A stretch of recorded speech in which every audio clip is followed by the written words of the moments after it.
Good evening. I'm going to call the Town of Underhill regular scheduled select board meeting to order. Today is the 12th of September. It is a little after 6 o'clock, 6:02 to be exact.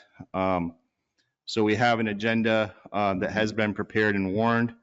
Are there any adjustments before we get started? Are there any adjustments to the agenda? Seeing and hearing none. Brad? Just a scheduling thing when we get to scheduling. Scheduling? Yeah. But we can wait till the end.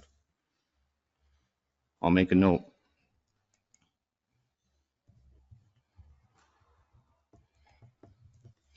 Okay. Next item on the agenda is opening public comment period. We'll go to the virtual world first, and then we'll go here to the real world in the town hall. Is there anyone online that would like to speak in the public comment period? Seeing none. Anybody in the audience like to discuss anything in public comment? Not seeing any there. Okay. Next item on the agenda is the 2024 Harvest Market, continuation of the discussion regarding Park Street traffic. Dave Cliff. Welcome, Dave.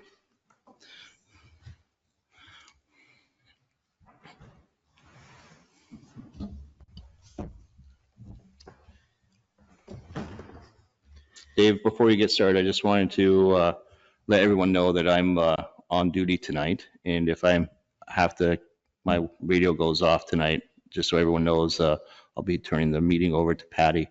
So I just want to let the audience know and let you know. So hopefully that doesn't happen, but just want to let you know. Thanks.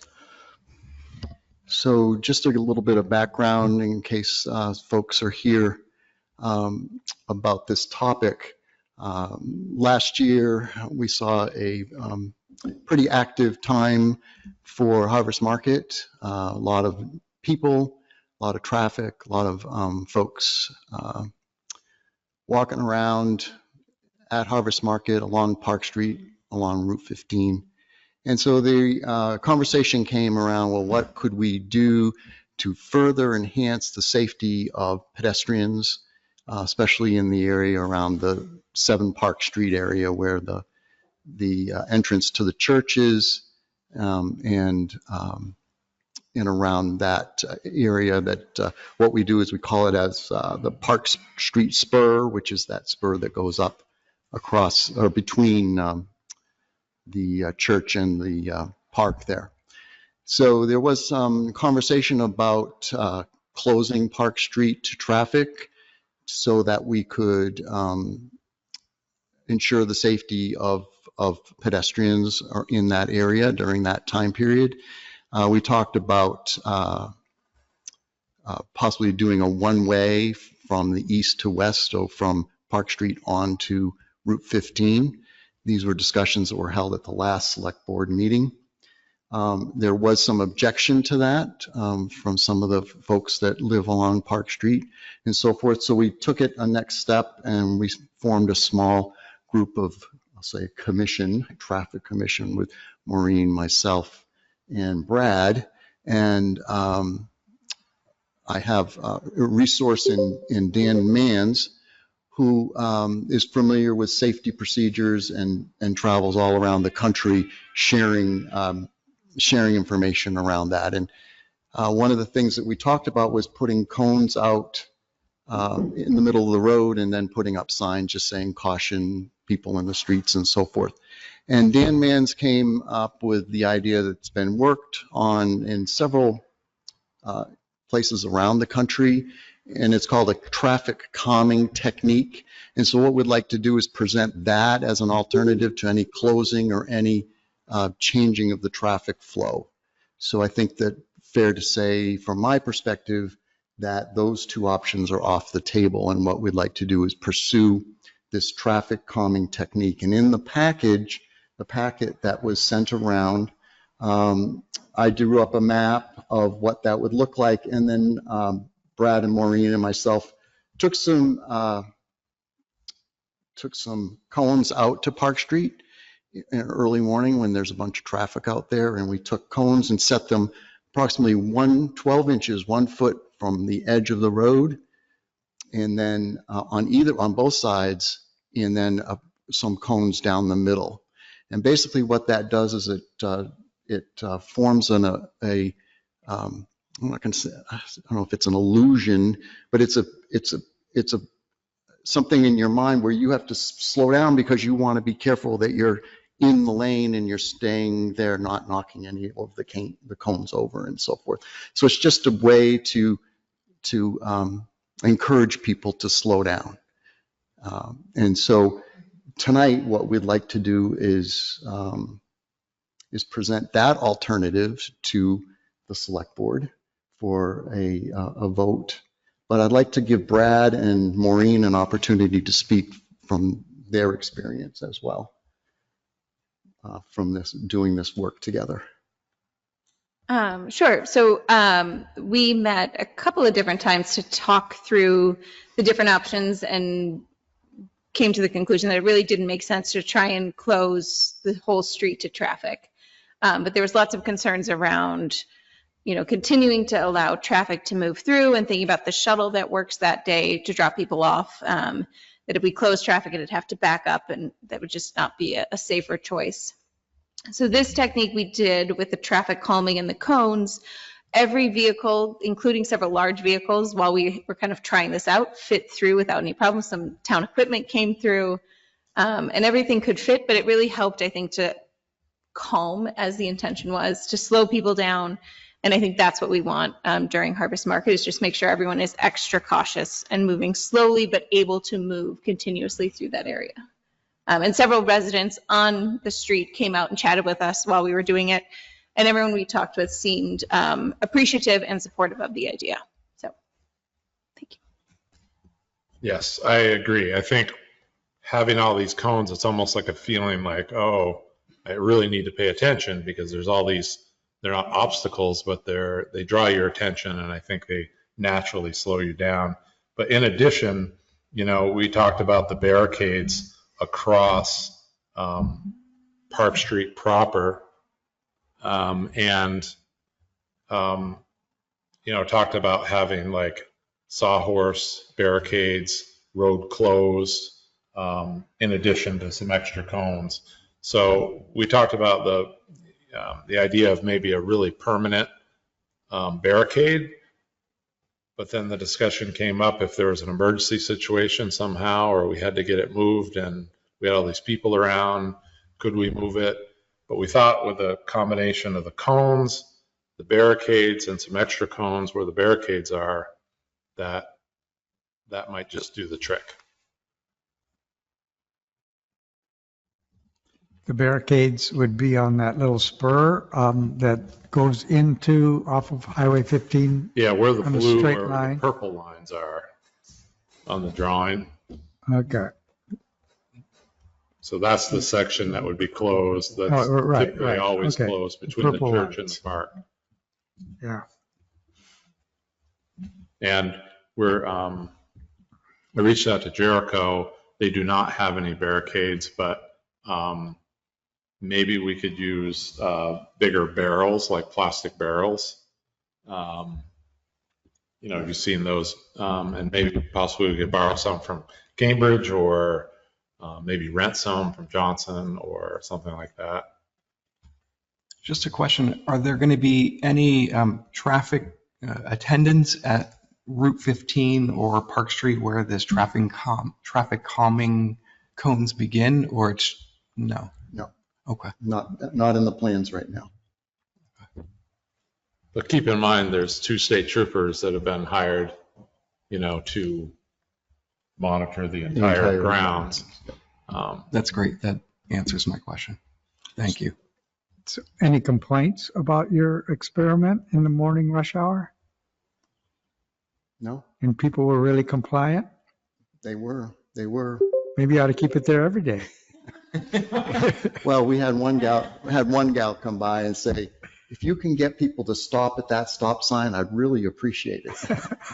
So who knows? Good work. Thanks. Anything else, Dave? I do not have anything else for tonight. So I'll move that we entertain a motion to accept the traffic calming proposal from the United Church of Underhill and with the assistance of Maureen and Brad, to authorize this to be implemented during the 2024 harvest market. Is there a second? I can second. Any discussion? Seeing and hearing none, are you ready for the question?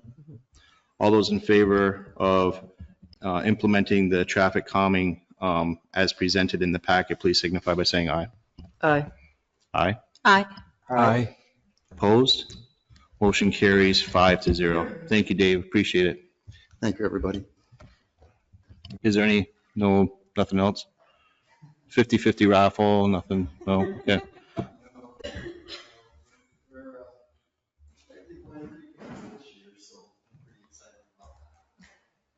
It is our 50th. There's not a drastic things that we're doing. We wanted to do fireworks, but the fire department said, can't do that. So, we'll be doing some smaller things around and in amongst the festivities that already are taking place. So, Okay. thank you. Good enough. Thank you. Next up on the agenda, Maureen, you'll be happy to hear that it's 6:13 and we're not supposed to talk about this till 6:20, so we're 7 minutes ahead. Town Hall Architectural Renovation Design Presentation by Ryan Edwards of the R. Edwards and Company PLC. And Ryan's online with us here. Wonderful. Hey there. Good evening, Ryan. Good evening. How are you all? I think we're doing all well except for Patty here, who seems to have the plague, but we've authorized her to be here tonight. Oh, good. Shall I jump right in, or I didn't know if Brad or someone else wanted to just give a general intro, or I can just jump right into everything. We're used to throwing people right into the fire, so go ahead, Ryan. Okay, perfect. Yeah, so in a nutshell, since I've met all of you, my name is Ryan Edwards. I'm an architect in East Calais, who primarily, works on historic preservation projects like this.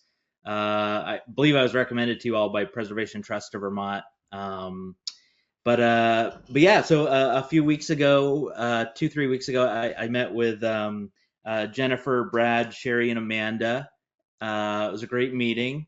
And we sort of went through the initial concept for how to improve the space you're all sitting in this evening. I believe you have the latest drawing set that I shared with the 4 of them in front of you. And actually, if you go to there's a drawing number in the lower right-hand corner. If you go to A1.2, it's the proposed floor plan. I think that's probably the best place to start. And I can share my screen. Yeah, I gave you permission. That'd be the best thing to do, I think. Just throw it up there. Yeah, can you all see my screen now?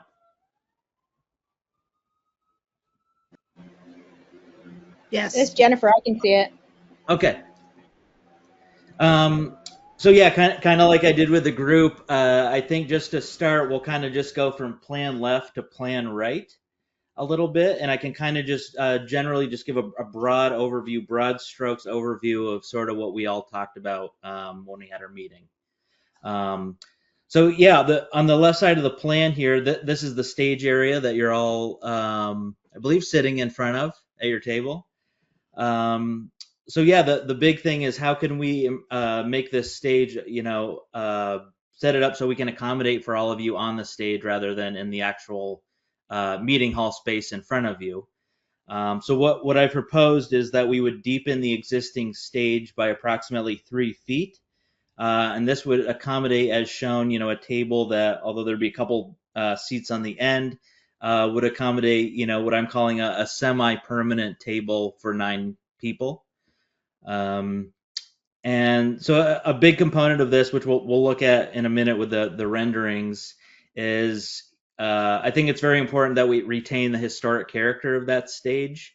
I realize that the building is not on the state historic register, but I think, in the event you're pursuing any sort of historic preservation funding in the future, it's important that we retain that historic fabric to the greatest extent possible.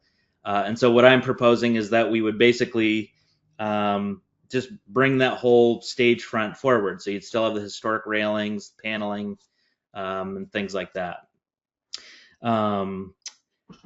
What next? So the other big thing is it's great that you all can sit up there, but how can we accommodate for technology? You know, you're going to have microphones, you're going to want to plug laptops in, things like that. And you're going to want to, you know, allow for folks who are sitting in the hall to actually see what you're looking at. So, and again, we'll look at this in the renderings. But on the back wall, we're proposing a projector screen. And then on either side of the space, so the top of the plan, the bottom of the plan, you've noted I've called out we'd have another projector screen. So there's 3 total screens. This allows for you know, anyone pretty much standing or sitting anywhere in this space to see what's up on the screen that someone's presenting, whether it's select board, other committees, or otherwise. Ample seating in here. Although we are bringing the stage forward a few feet, you know, I'm just kind of showing a feasible seating layout, which my understanding from the group I met with a couple weeks ago, you know, this would be more than enough seating. There certainly is room for a few more chairs, but I think this shows that, you know, moving the stage forward will still accommodate a large amount of people in the hall itself. Perhaps most excitedly, I know to Brad, Jennifer, Sherry, and Amanda, that choir loft that you're all looking at from where you are all sitting on the right-hand side, we are proposing to turn this basically into a meeting space, an enclosed meeting space. Again, we'll look at renderings in a second. But yes, there's room for, you know, an 8-top table, plenty of space for whiteboards, a small 4-seater table. And as a bonus, there would even be space for, you know, storage underneath the landing that would be required to get up to that space.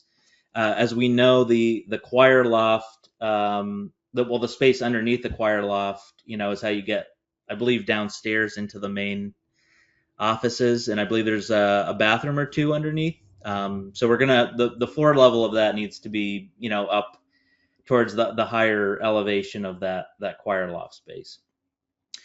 But let's look at this in 3D. That'll make some of these things make a bit more sense. I'm actually going to jump to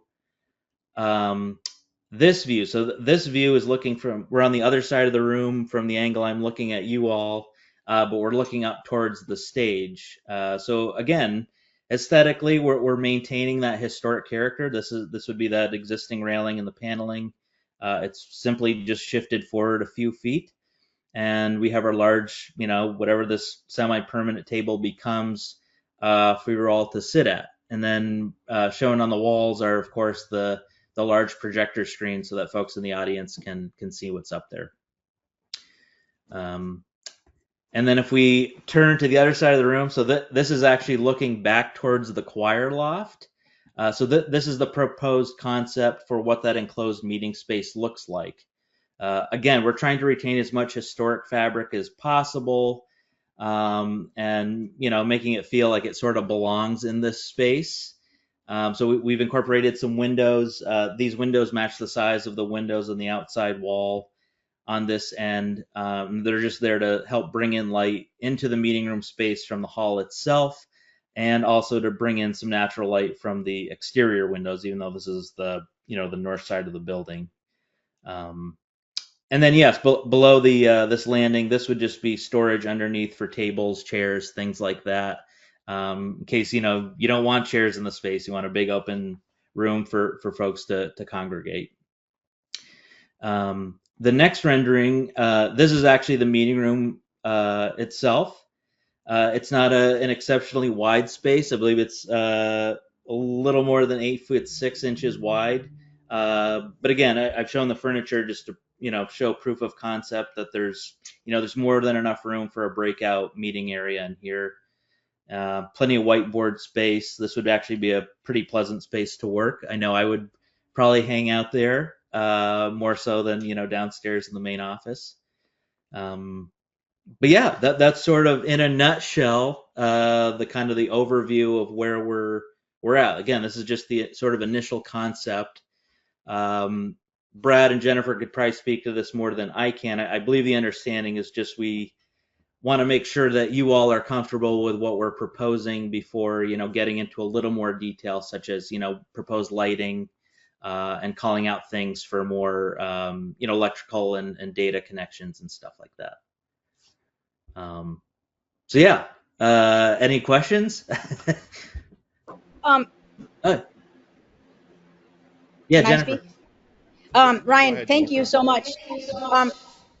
Just for background, I wanted to also let the select board and anyone who's listening out there in Cyberland or in the room that I can't see, before we even hired Ryan, the office staff met with members of the Historical Society, and we talked on several occasions at great length about the property and the space itself, and what they were hoping we would maintain for historical reasons. We also met with Preservation of Trust, and his name is Jackson. What's his name, Ryan? Jackson Evans. Jackson Evans. We met with Jackson. He came and met with us. We talked about what parts of this hall are original, what parts are historical, what parts are worth, in their estimation, trying to retain. So there's a lot that went into this before we even hired Ryan, and then when Amanda and Brad and Sherry and I met originally with Ryan, we shared with him those discussions. We also shared a document with Ryan that was put together by the Historical Society about the history of this building and what it once was, so that all of those things went into consideration. And then finally, what we talked to Ryan about, not to trump the historic perspective, but we were very adamant about how can we make this space, not just the historical piece, but how can we make this space usable for the majority of our time that we use it for? What we need to make this a more usable space. So that was kind of the combination of the discussion that went on and transpired before we met with Ryan, and then subsequently. And I just thought that was important background information.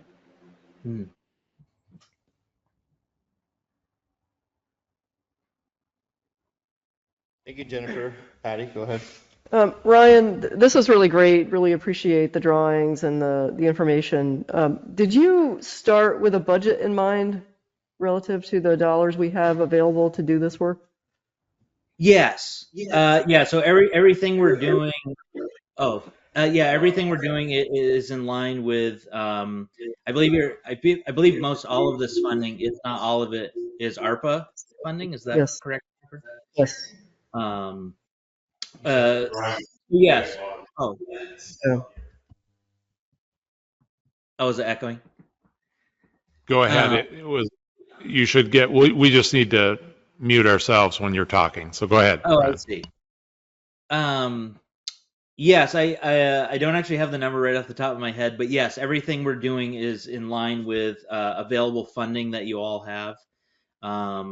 And yes, both making sure that we're the scope of work achieves everything that you all need, while yes, sticking within the allowable funding. So. Thank you. And does that include furnishings as well? Like the chairs, the tables for the new office area? That I'm not sure. Typically, tables and chairs and things like that is not included. But I'm assuming if there is funding left over, you could use it for that. Sometimes funding is not allowed actually to be used for furniture, fixtures, and equipment. But that's more a question for your funding folks. One last question. Speaking of fixtures, what about the light fixture in the hall here? Yeah, so the decorative fixture, and again, there's no lighting in these renderings, but yes, the primary fixture in there, that historic fixture would be rehabilitated. We would get rid of all of the older, sort of unsightly recessed fluorescent lighting you have in there. We'd replace that with some more modern lighting that was a bit more appropriate and refreshed than what's there now, and energy efficient, of course. That's not original anyway. This picture? This is not original. That's something that was added. I- This is usually a time for the select board to ask questions because it's a select board meeting. We have a public comment period in the beginning and then at the end. I guess I can open it up to the board if they want to entertain having someone from the public ask a question, but this is usually reserved time for the board to ask questions of the speaker. But I certainly hear you.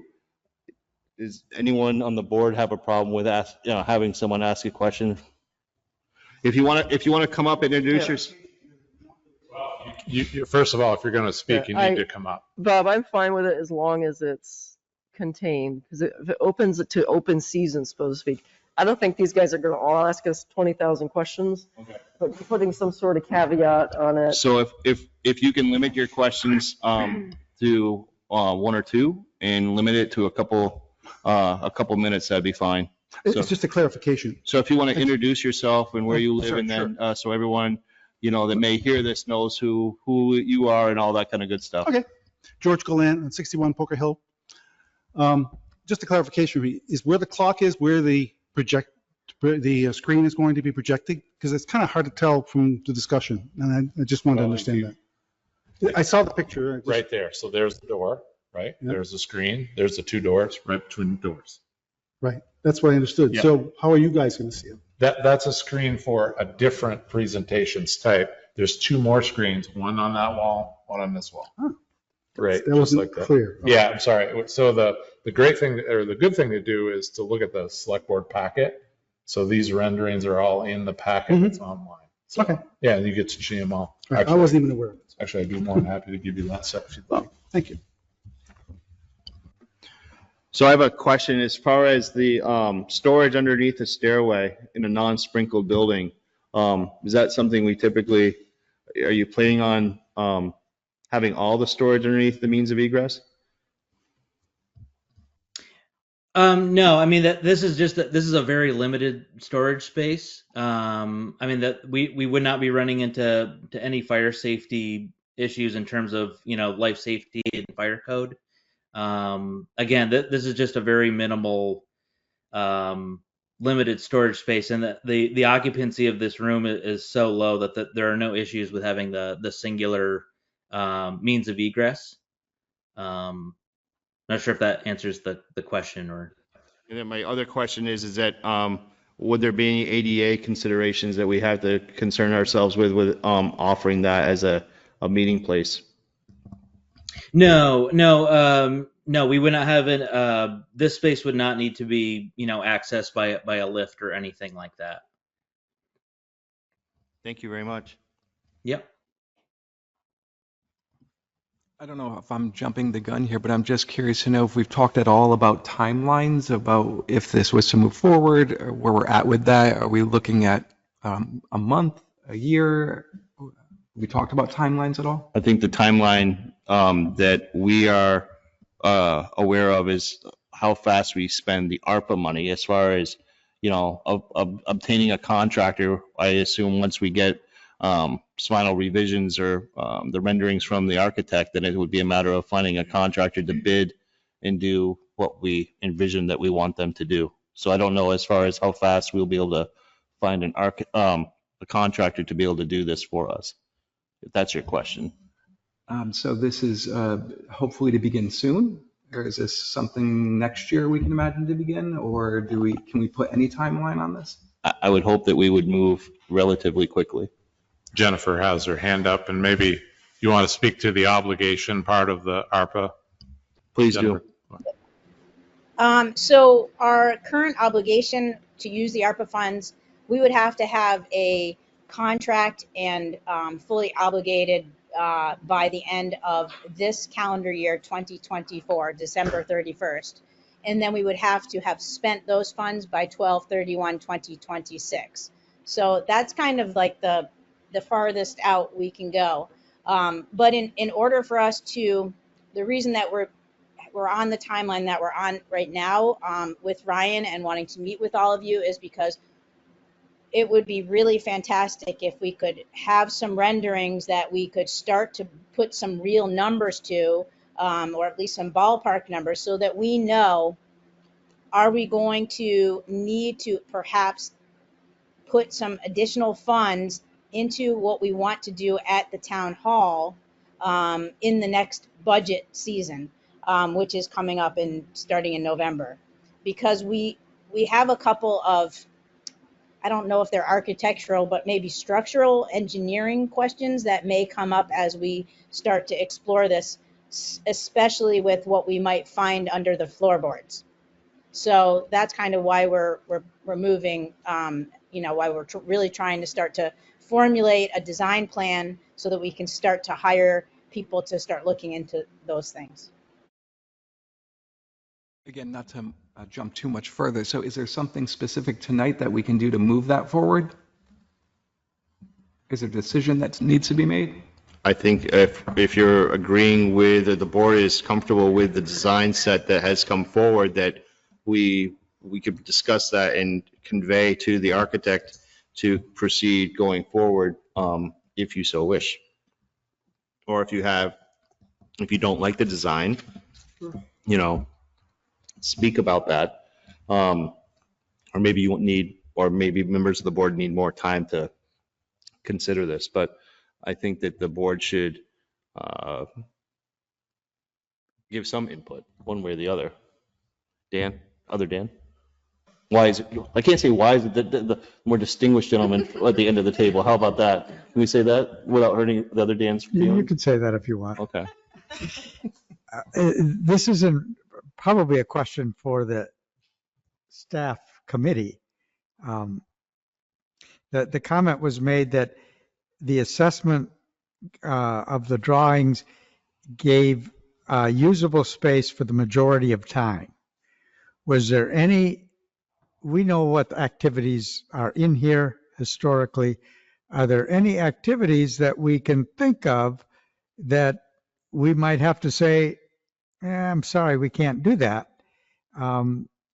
Because the minority of time, might affect some people that have used this space in the past. So I'm wondering if you talked about those. Well, we did talk about that, and it's probably a good time to bring up, I'm assuming everyone got the emails from Susan Thomas and Rick Hay, and I think that I didn't really get a chance to study them. I had my hands full with other things, but I think they were addressing that issue that you talked about, worrying that this space would interfere with drawing a bigger crowd in the building, right? Is that what the gist of those emails were? No. Okay. My understanding of what the gist of those emails were is that the concern was the loss of the pews, and the seating capacity would be diminished because the new rendering did not include the pews that are on the exterior side of the walls and back towards the what I consider the choir loft. I guess I've been under the impression that the pews were off limits all the time anyway. For some reason I thought, Sherry has always said that we're not supposed to be using that choir loft area for seating. I'm sorry, the pews on the main floor, not the ones up on the choir loft itself, just before the choir loft on the main floor. Right. Well, we did, I think Ryan had, and maybe you could speak to this, but didn't we talked about maybe rehabbing one pew along the wall. Anyway, I think, and I should have forwarded those comments perhaps to Ryan that we had, that had photographs of, basically this room packed, probably almost over capacity. So I guess I don't think there's a way, in my opinion, I don't think there's a way to be able to satisfy that and make this a usable space. You know, this, in my opinion, this system right here doesn't work. I tear this down, I set it up, it looks unsightly, it's not very professional. I think Ryan's idea about bumping this elevated area and then having a boardroom table that sits there full time and the wiring's, you know, not strewn all over the floor. It's in a chase underneath the floor, and that's a dedicated space. And if it comes to losing that, so you got to make a sacrifice here. So it's either you keep this as one big hall and just deal with this, perhaps beef up the pews and make that so it's safe for seating. I don't know, but I tell you, we're all very, very busy folks here, and it's kind of, you know, upsetting. We talked about the floor, saving the floor. We talked to the preservation people. We, you know, erect this floor, and in a true preservation, you don't try to find old material to match this floor. It would be the boards that are non-usable would be replaced with new boards of the same species. So, and we're content to do that. A lot of people wanted to save the floor. Perhaps the floor can't be saved. It's been sanded many times. It's really thin. The pews are far from original. They've been butchered with heating ducts. I'm sorry, but I think this room will be a lot more usable, and it might surprise you with actually getting rid of these pews, how much more space it might open up.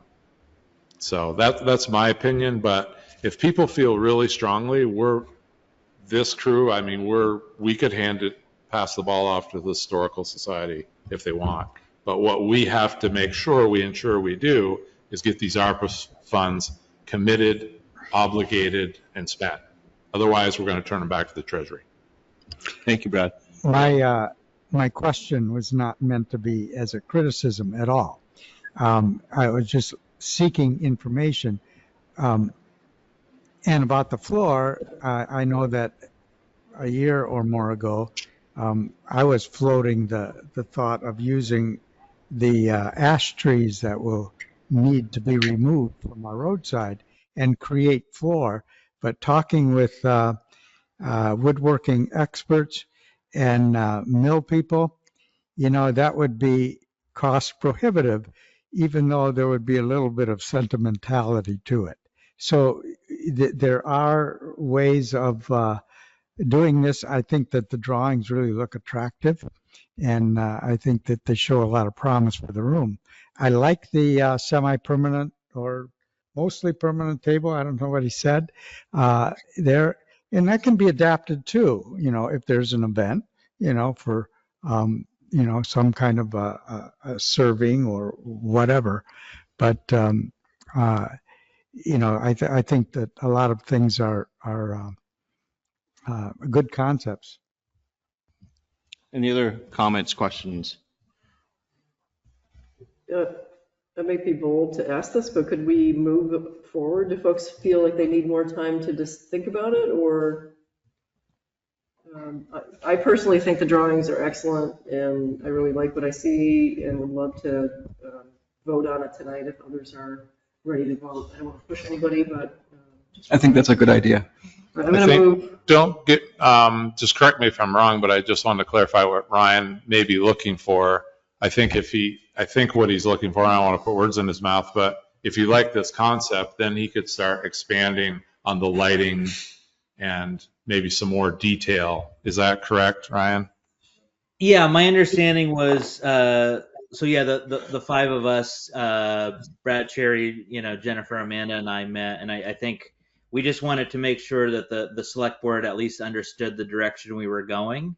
And then, yes, tonight, assuming the select board, we got the select board's blessing to sort of move forward with this concept, then I could add a little more detail, such as looking exactly at the lighting, you know, where we're, you know, proposing putting, you know, in-floor receptacles, wall receptacles, things like that, such that this conceptual drawing set is more comprehensive, and at least we can start, getting some preliminary figures from folks on construction costs, things like that. Go ahead.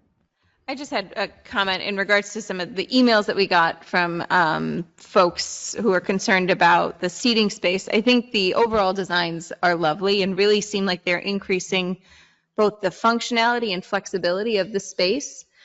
The space is what it is. We're never going to be able to fit, 200 people in this room. Maybe there has been, but the space is constrained by the physical space. And I think being able to utilize this space above the choir loft in a way that it can be closed for meetings, or staff can work when they don't, when you guys are downstairs and need to have separate meetings or have a quieter place to work. I think that makes a lot of sense. And I think that this is a great way to respect the history of this space, but also think about how we can be ready for what the future holds for Underhill. So I really appreciate that and think that this is making the best of what we have available to us. So, thank you. You're welcome. Ryan, I have a question for you. I'm sure you've worked with other towns similar to Underhill with projects similar to this. Mm-hmm. Yes. At what point have your other clients or towns engaged public input? At what point do you have other towns, like, do you wait for you to go through and give a lot of detail and then other towns have said this is what it's going to be, or have other towns solicited input, like a public comment, for the public to come in and ask questions and stuff like that you may be able to incorporate? I hate to see us go too far down a road and then someone in the public says, well, you never asked, and we should have considered X, Y, or Z. So I'd like to know what you have to say about that. Yeah, that's a great question. I'm smiling only because every town in Vermont is different. It's just there's the gamut of some towns are they're all about wanting to get public input almost as soon as possible. Some towns, like in this situation where we're essentially we have one funding source, it's ARPA funding, and we've kind of the core group I've been working with.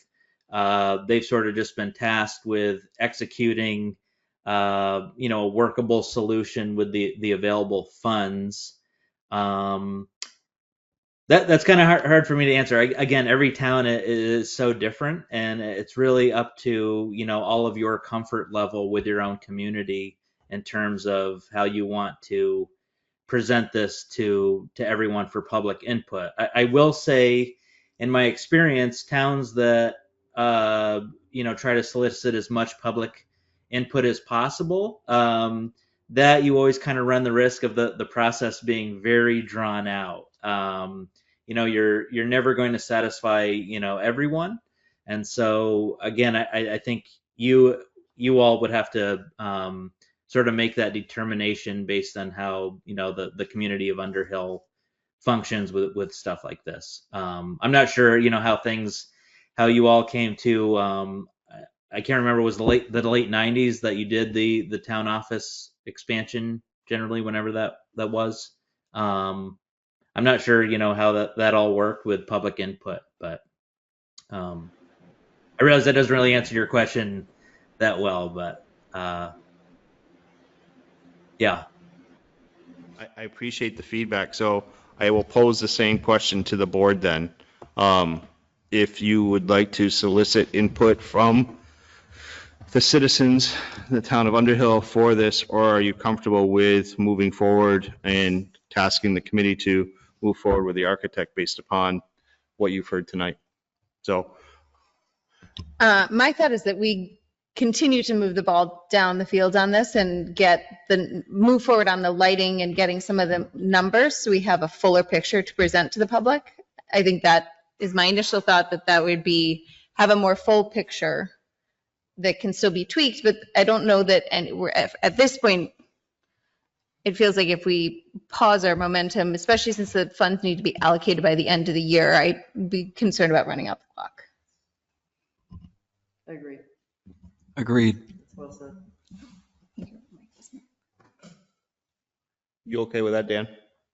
Moving forward. So consensus of the board is to let you go on to the next step, Ryan, with the committee. And we, I think collectively can say we're pleased with what you've come up with so far in the committee and look forward to seeing what the next steps look like.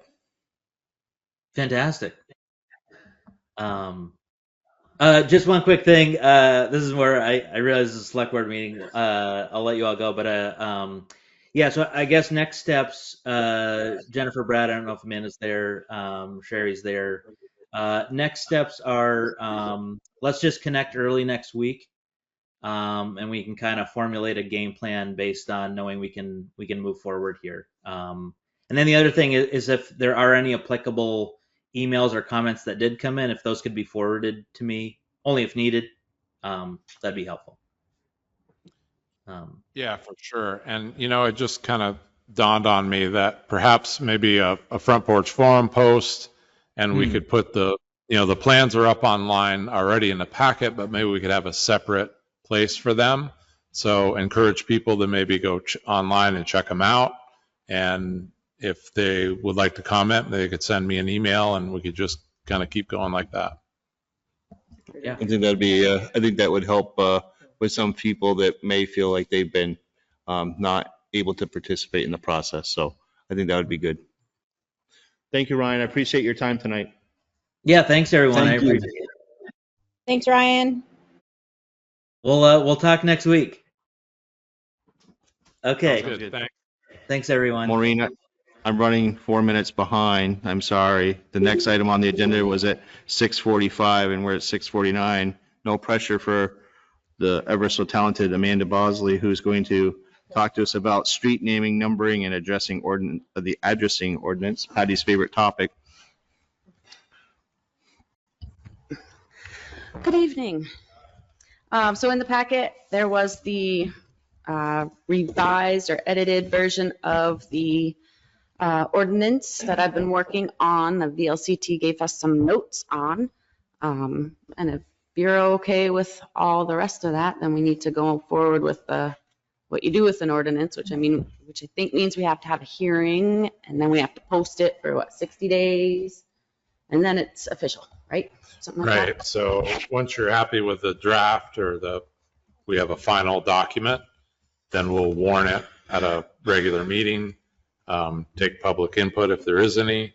And then if there's not, basically you adopt the ordinance. Then we post that the ordinance has been adopted in the paper circulation. We post it in 5 physical locations around town, and then 60 days comes and it's effective.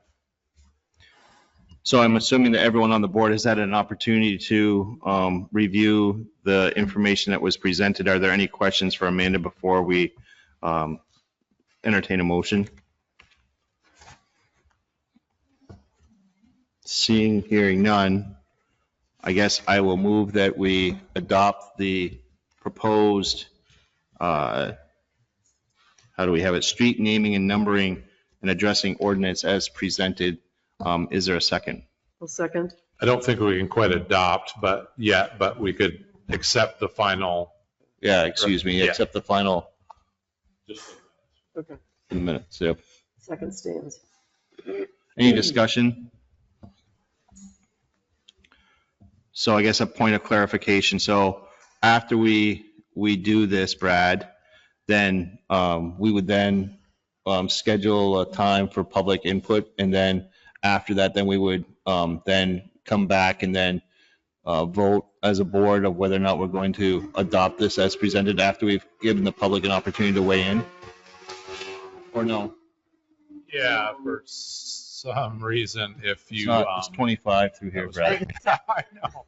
Where's my We get speed some of those sign? cones for traffic calming. Put the cones out. So, yeah, we'll set aside a little time at the select board meeting next time if you'd like. And then you can offer up public comment. If there's some public comment in there that perhaps changes your mind, you don't have to adopt the ordinance, right? And then you could take another stab at Another swing revising at it. But if there's no comment, or the comments you find were not germane, then you could simply just adopt the ordinance there after the hearing, and then we're done. So we're going to move to consider the proposed ordinance and to take final action at our next scheduled select board meeting and have offer up a public hearing, like 20 minutes or 10 minutes, whatever, you know, at our next scheduled select board meeting. I don't think we have to have a special meeting per se, correct? No. We'll just set aside a portion of the time, maybe just right in the beginning, and get it over with, and then continue on. Sounds good to me. Is that okay? Do we need to vote, or just a consensus good enough, Brad, or? Yeah, consensus is fine if you like the draft the way it's written, and then Amanda could just accept the changes and we'll print out a clean one. Sounds Thank good to you, me. Amanda. Thank you, Amanda. Welcome. Thank you. And like that, we are right back on schedule. We're also about to gain an hour. I know, right? It's just like, At 6:45 to 7:50. See? So. Wishes do come true every once in a while. Oh, whoa. Good catch. Yeah. You just Yeah, saw we- that, so no wonder Dan We said went that through we a wanted time to- zone here in We Underhill went through the Center. time 3-6. warp here. That's right. Yeah, Strap yourself in. 36:55. Yeah. You don't have sorry a roll about of duct that. tape. All right, so the next item on the agenda is to review and consider a draft social media policy. Again, Amanda's here to do some more talking. As little as possible, I hope. So yes, you guys in the packet, again, you saw, did some research on social media policies. We were considering getting our own official Facebook page. And so you guys wanted me to come up with a policy before we did that. Looking at all the VCT or VLCT policy, they had an 8-page policy. But at the beginning of it, it also says that you should keep it simple. And their main thing was probably just allowing it to be a one-way form of communication. Don't allow comments and don't allow messaging, because that gets into banter and all of this becomes public record, permanent public record. So one-way communication where we can send out road closures, we can send out, I mean, if we wanted to start advertising the select board meetings better when there's big hearings that are important, like DRB stuff, or maybe even putting the rover out on Facebook might have been nice. So there's lots of things you can do with it, but one-way communication only.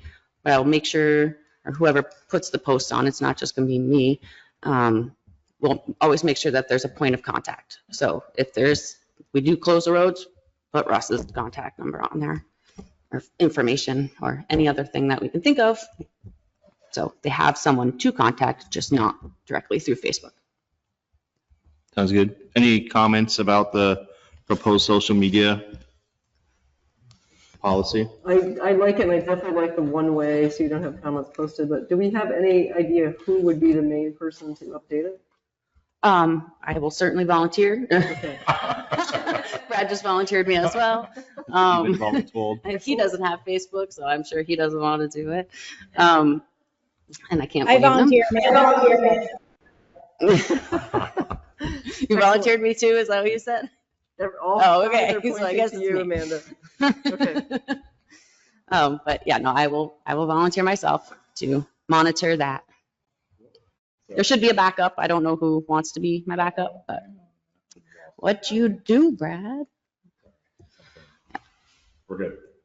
In case I am away or on vacation and something needs to be posted, I would like someone to be my backup, but we can figure that out at some point. Any other comments? Are you good with that? Yeah, awesome. Okay, on to the next. I just had one question. If Front Porch Forum counts as social media, if that's, I don't know how that's categorized, but I was just thinking, like, in terms of the policy, just clarifying like what social media is covered in that policy, or if Front Porch Forum is excluded, just because I know that's a common way for us posting information. Yeah. And also I would assume that people message back to that. They do. So I would say, I think I put on their social media and notifications policy, because this should also involve the texting thing that we want to start as well. Texting, I don't see us using nearly as much as Front Porch Forum or Facebook, but the texting is more for emergency thing, if people want to be notified when there's an emergency or road closures. But I think this policy pretty much applies to anything us public officials do.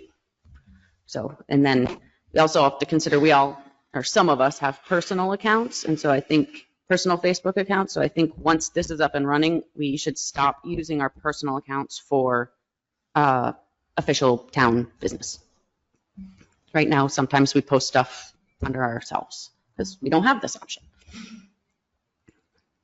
Any other comments, questions? So would the consensus be to approve or offer up a public, do we need to offer a public hearing time for adopting this? Or can we just do that now? Just a policy. Yeah, I don't think you have to have a hearing Policies for this are one.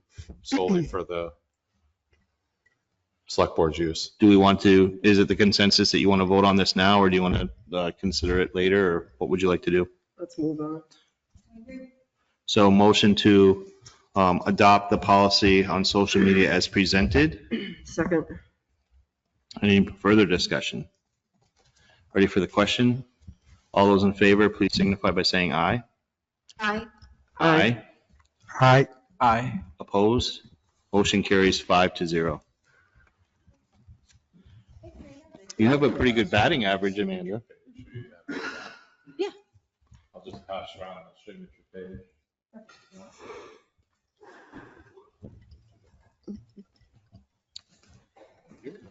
Russ, we're still ahead of schedule. No pressure. I would prefer a welcoming like Amanda got from you, Bob, but that's all right. Okay. Welcome, Rob. Welcome so much. You know, it's always a pleasure to see you on 7 o'clock at night on a Thursday. Pleasure to be here. All right, so first thing on my agenda for tonight is we have a large tree at 61 Poker Hill Road that I was notified by George right after one of the last windstorm we had.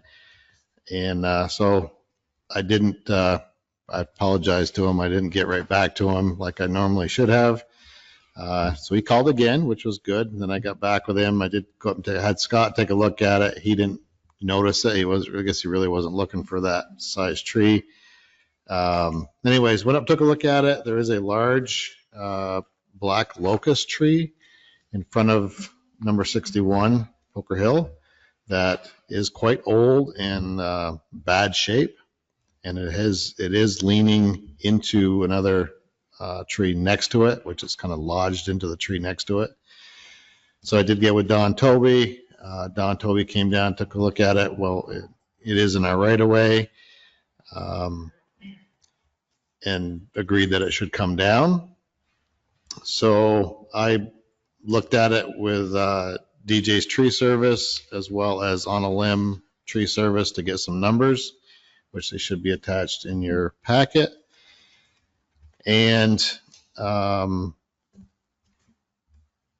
had a little discussion with Bob about it, and we had some questions or some concerns of, is it in danger, really in danger of coming down or affecting the roadway, affecting power lines and so on.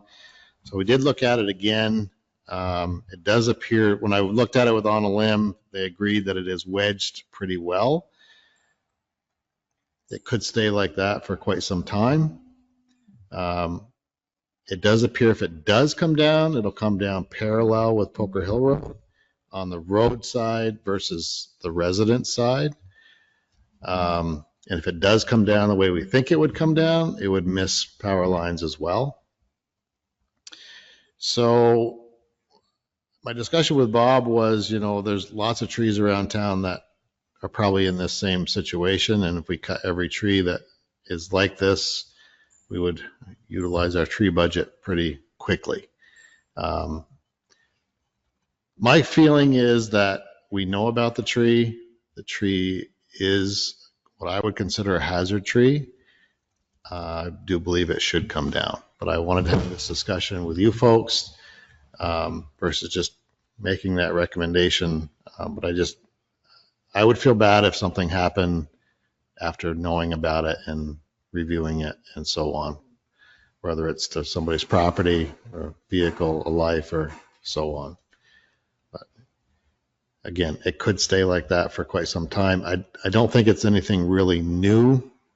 I mean, it's got some new, breakage at the bottom, but not a lot. I don't know how long it's been like that, George, or I don't know if you just noticed it after that windstorm looking around or what, but anyways, that's my feeling that I would feel more comfortable after knowing it and seeing it and the size of the tree that we should take it down. Russ, did Don Toby indicate it is at risk of coming down at any point, or? Don did not give me any of that information, and that was really before I got a really good look at it to see how it was wedged into the tree next to it. In DJ's tree services proposal, there is a picture of it. It's not that great, but there is a picture of it.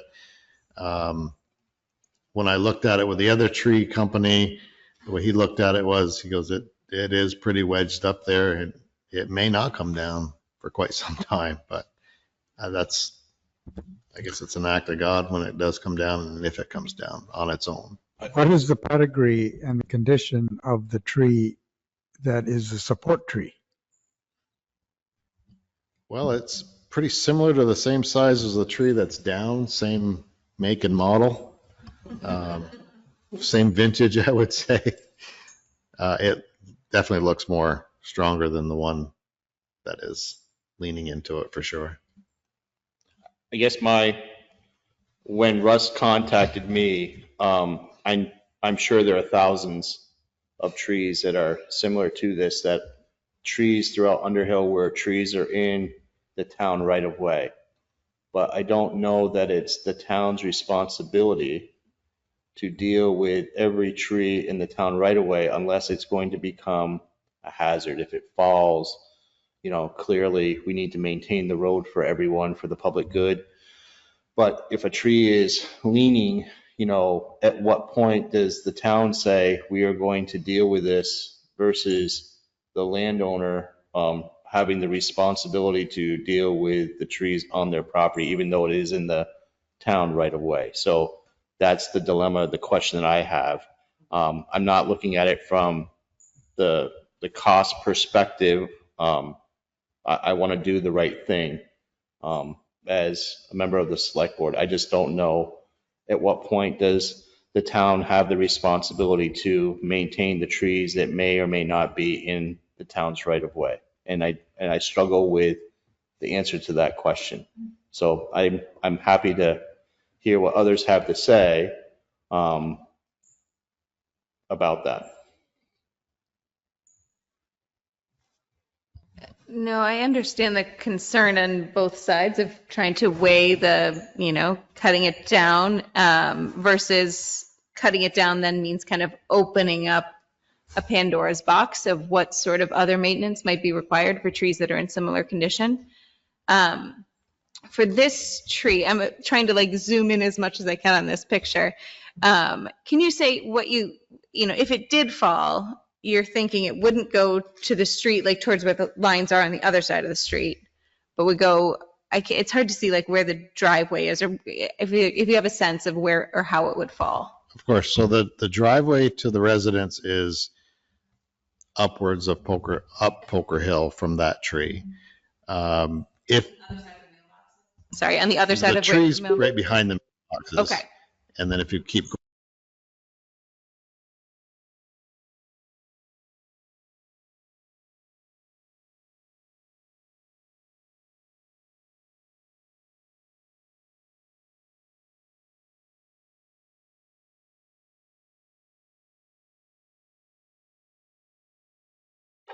Microphone?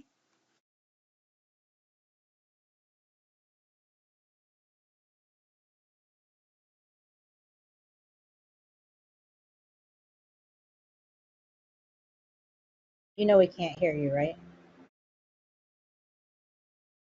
Yeah, I think Brad is fixing it. Maybe something got kicked under the table or something. Okay, thank you. Yeah.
I see Brad's lips moving.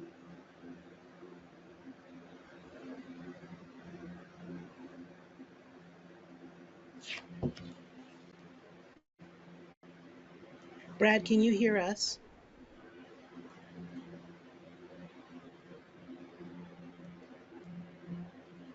I also just texted Dan.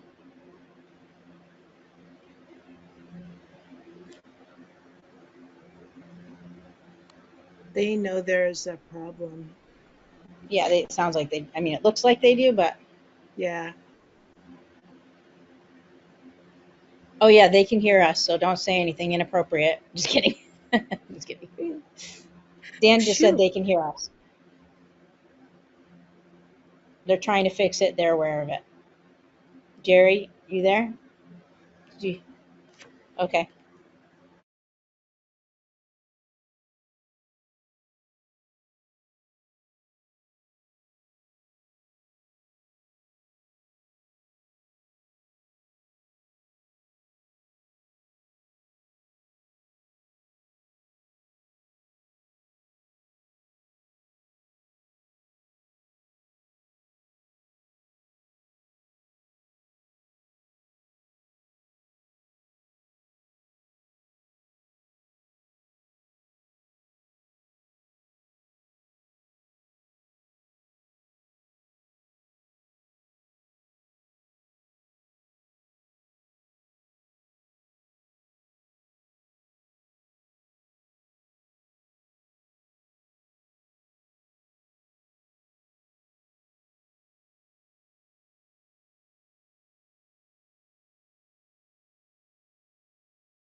Sit tight, Brad's working on it. Don't leave.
Are they still trying or did they give up?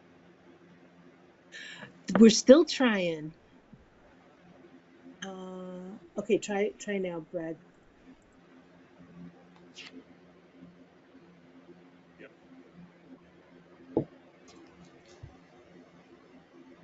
Is your microphone on?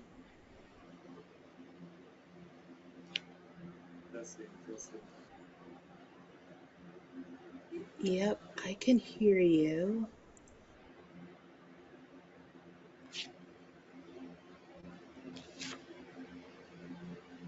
Keep talking if you don't mind.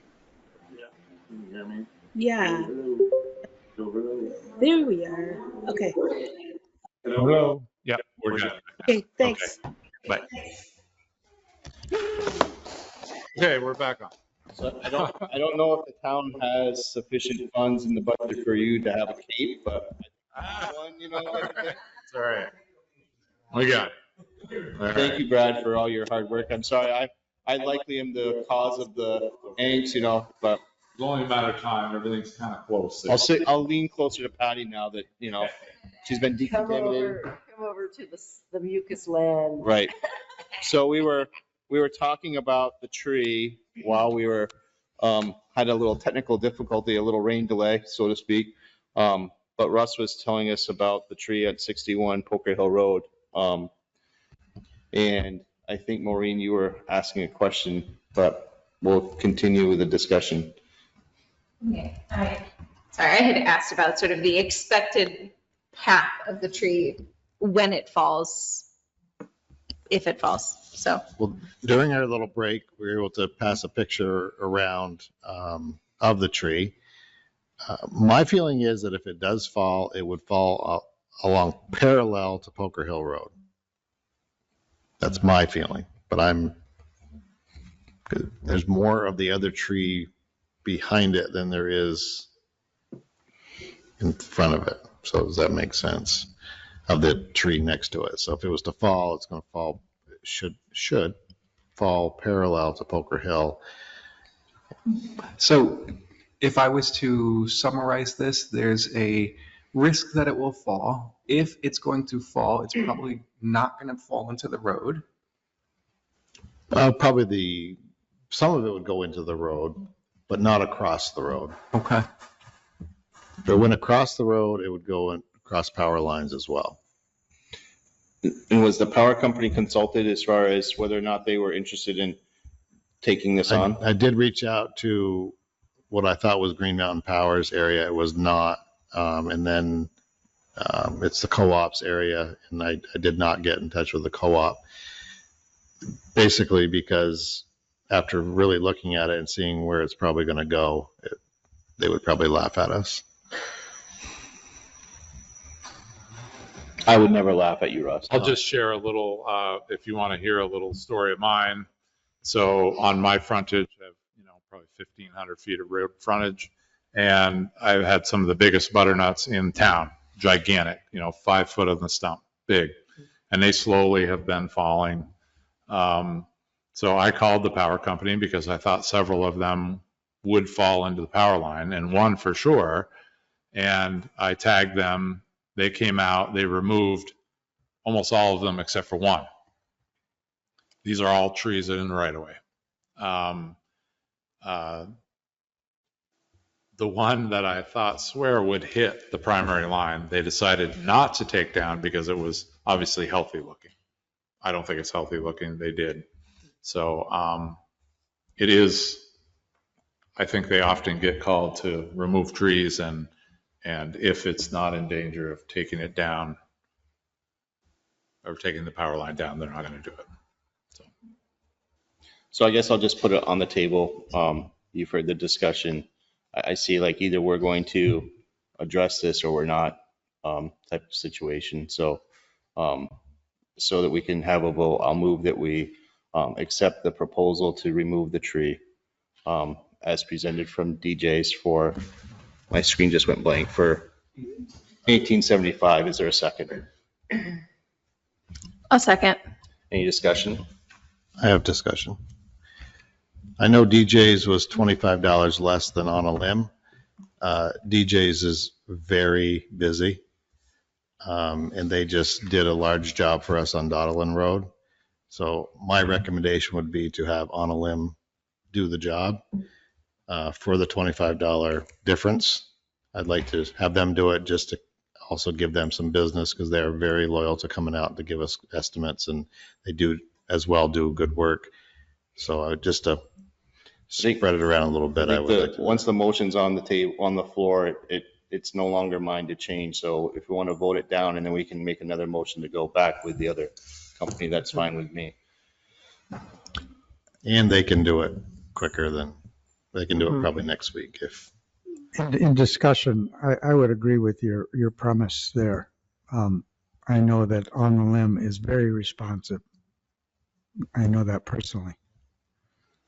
Any other discussion? Yeah, I'm going to vote, ultimately, when we get around to voting for On a Limb, I'm going to vote no, just because I think that the precedent of doing this one, that it's not a clear the tree is going to fall, and the utility space and the world that I worked in, you do take care of them when it's an obvious. This isn't obvious to me. So I'm going to vote no, just so you all know. Okay. Ready for the question? Mm-hmm. All those in favor of DJ's tree service, please signify by saying aye. All those opposed with a nay. Nay. Nay. Nay. Nay. Motion fails. Is there a motion then to hire On a Tree Limb for, what's the amount? $1,900. $1,900. Is there a second? I'll second. Any further discussion? Ready for the question? All those in favor of On a Limb, please signify by saying aye. Aye. Those opposed with a nay? Nay. Nay. So roll call vote when it's not unanimous, right? So Bob Stone, no. Patty Richards, no. Maureen Collins Kolb, no. Dan Steinbauer, aye. Dan Kelsey, aye. So the motion fails 3-0. So 3-2. 3-2, I'm sorry. I'm sorry, Dan and Dan. Must be it's late at night and my brain's not working right. So that's where we're at with 61 Poker Hill Road, Russ. I guess we're on to the Irish Settlement Road patch paving estimate. Okay. So a little update on Irish Settlement Road preparation for paving. We are moving right along, and we did get all of our culverts installed, all 7.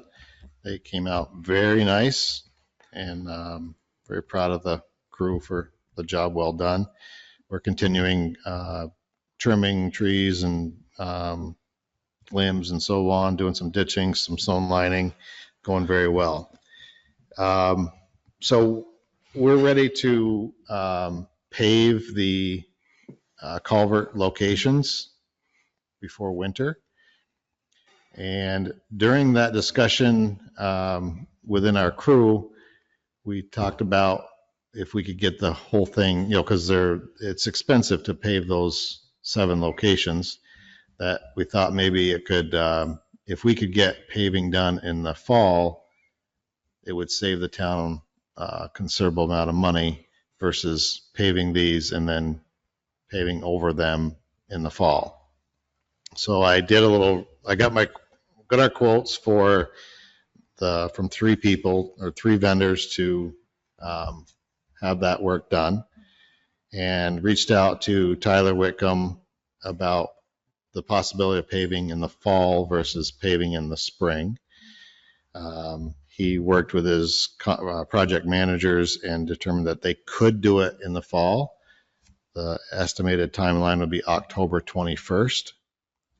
To actually, we would prep those locations again. I mean, dig out the gravel that's in there now and ahead of them, and then they would pave those sections, and then again pave right over the top of everything in one shot. So this could save us some considerable money, but we run into weather related times at the end of October. What's the weather going to be like October 21st or in that time period? Weather should be at least 50 degrees or warmer to pave. Who knows? We don't know what it'll be. So personally, I'd like to see it paved in the fall so it's done and out of the way and we can move forward in the spring with something different. But I wanted to have that discussion with you folks. Just to go over our prices that we got to do those 7 locations. We got a price from Slayton's Paving for $9,000. The town has never used Slayton's Paving before. They're out of Johnson. Got them. I know of them anyways, but another town uses them and have had very good luck with them. King's Paving, they're out of Essex for $11,200. And the town has used King's Paving in the past for these. You're just going to have to speak more consistently because I think you're going in and out. This is how I speak, so I'll do the best I can. And the town has used them in the past here for this type of work and have been happy with them. And then Vermont Outdoor Services out of Jeffersonville for what was $17,600. But his price, I found out, included prepping the locations prior, so that he would do the digging out prior to it. So he updated his price. So if we were to do it to $15,190, so still more money. Talked to Slayton's this morning. If they were to get the job, they couldn't do it until probably be around November 15th. And that's be their last job, and that's apparently the last time frame they can get pavement anyways. So it would be middle of November before they could do it. Talked to Kings. He said he could probably do it within the next couple weeks. So I guess the big question on the table is, if we were to have Whitcomb's do the paving in the fall instead of the spring, it would just be the material cost, which Tyler estimated at between $2,600 and $2,800 more than their current paving bid. And that would cover the material to go into those locations of the 7 culverts. So to summarize, it's if you took that off of King's bid, we're basically, it'd be like paying King $8,400, right?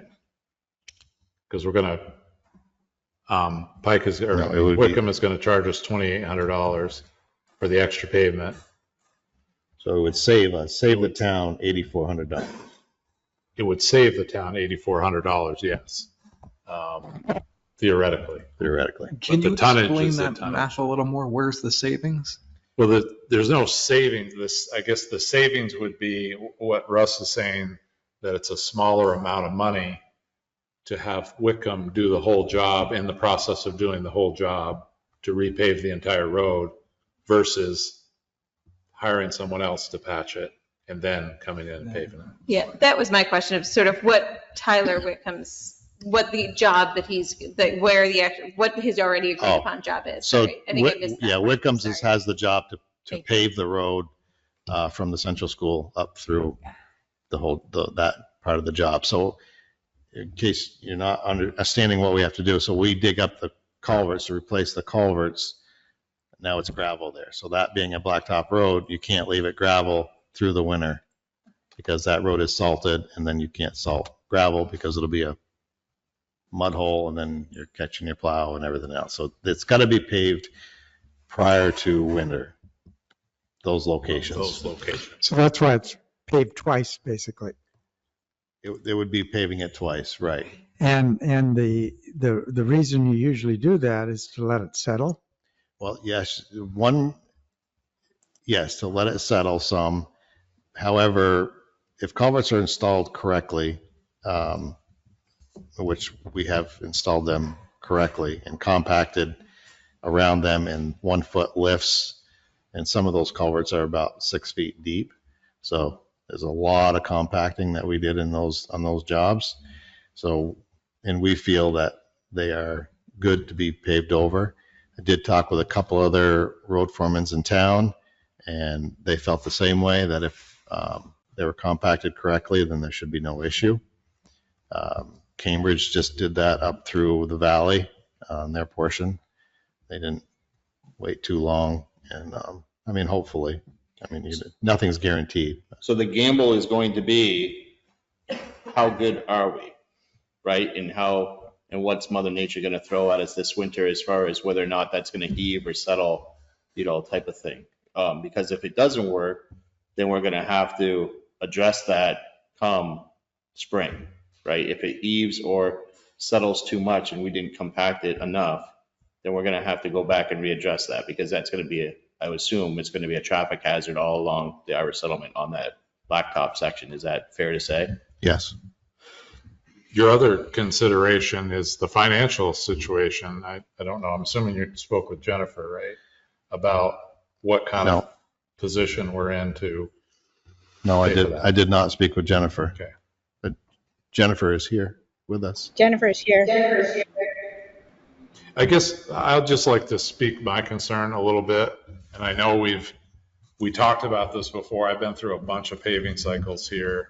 And it does get a little bit stressful when it seems like we're always on the end of the fall schedule, right? So you never know what's going to happen.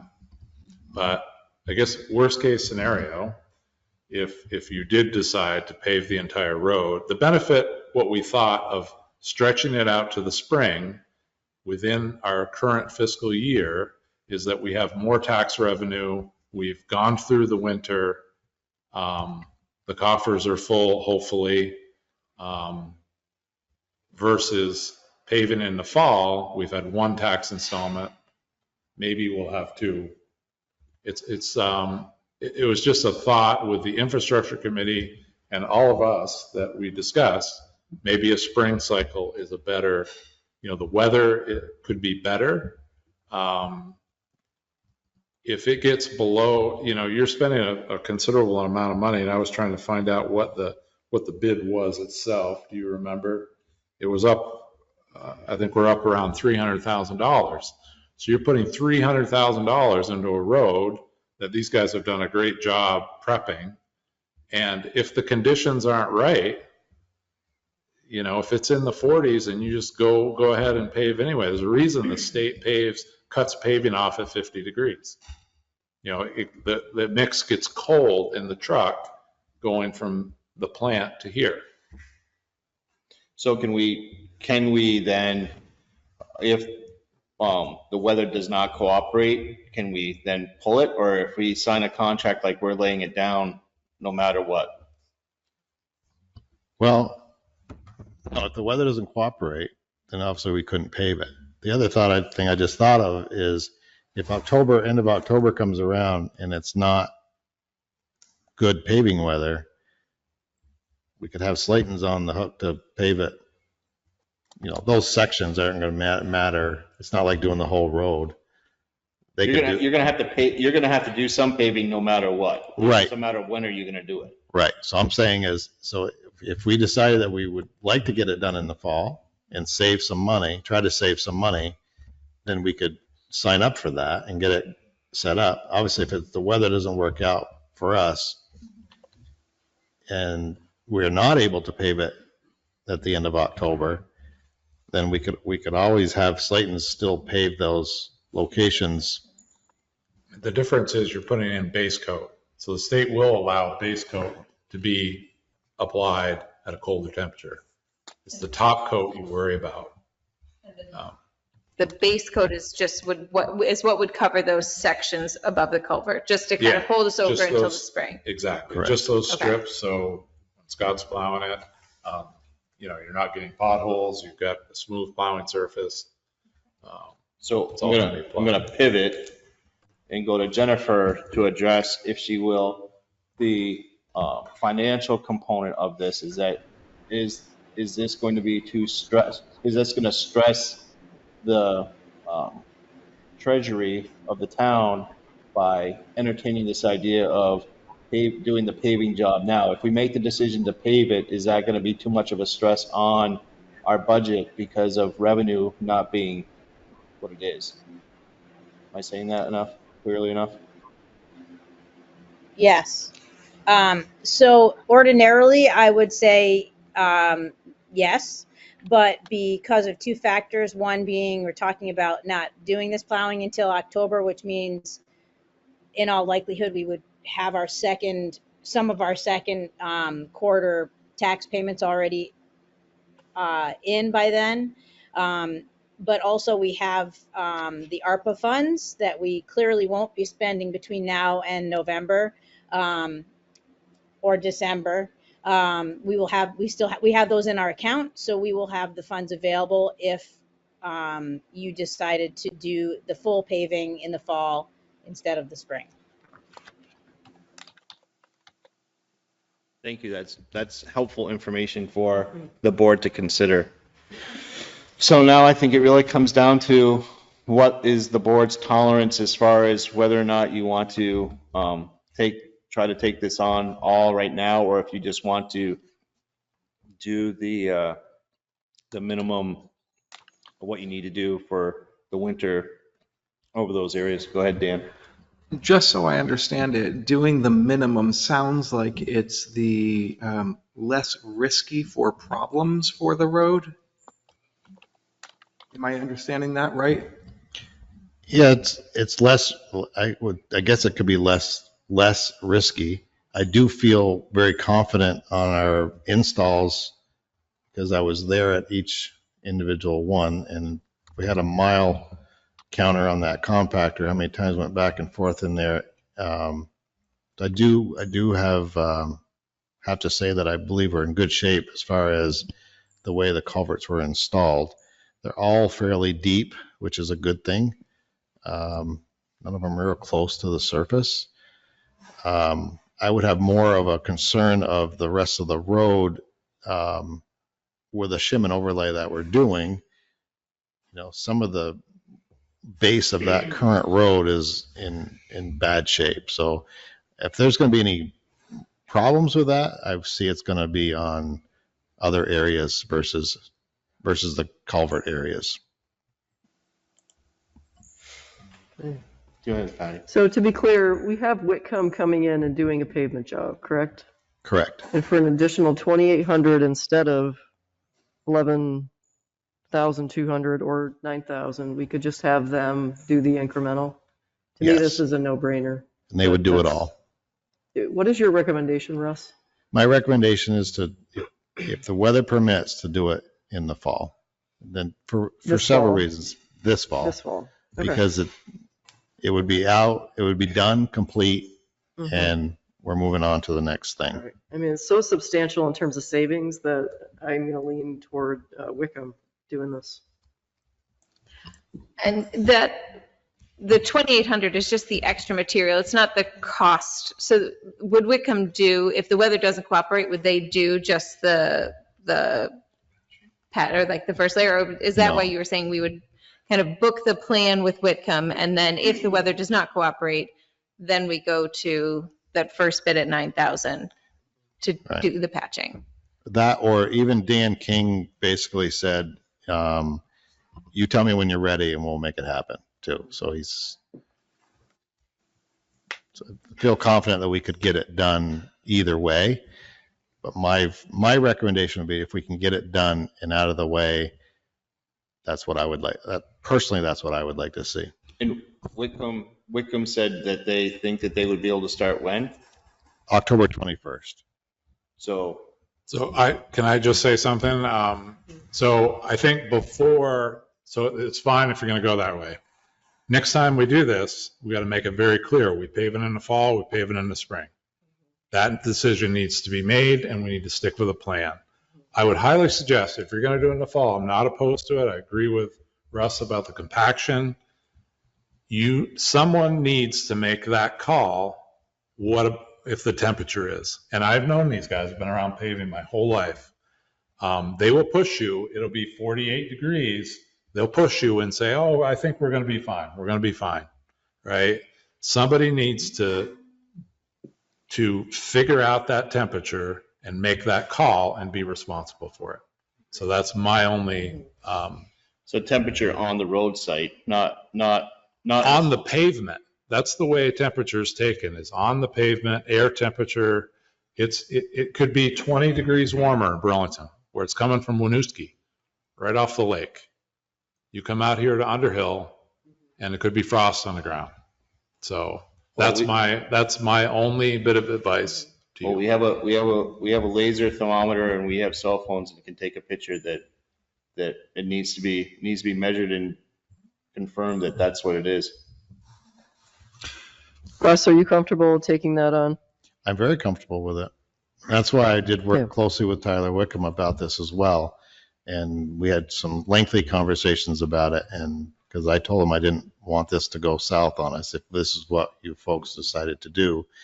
And he felt very confident that we could make it happen, again, if weather permits. So, Yeah, and as Brad said, we've got to do our own temperature recording versus relying on them. So if he says it's a go, before you say yes, you go down and measure it at the pavement where it's going to happen. And we can always only see, if it's 50 degrees or higher.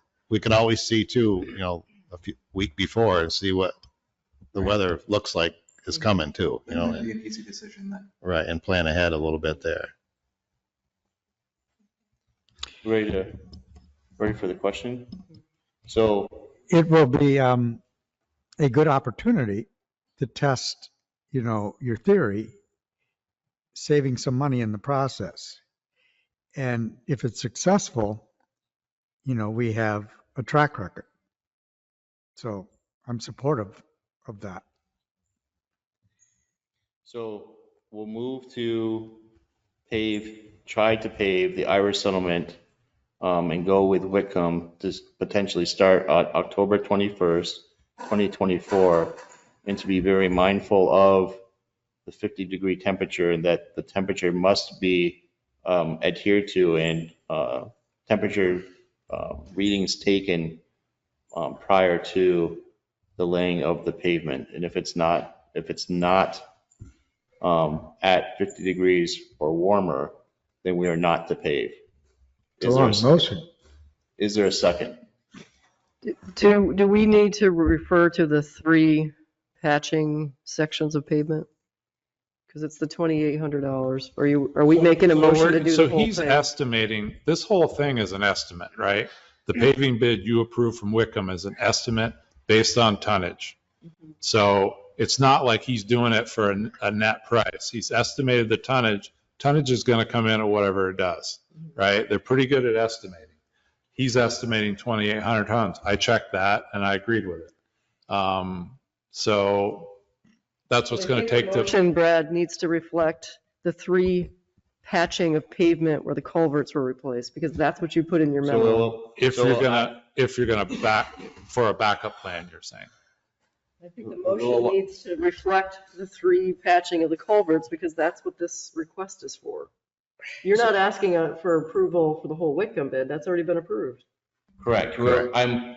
So let me rephrase this, back it up, because it wasn't a second.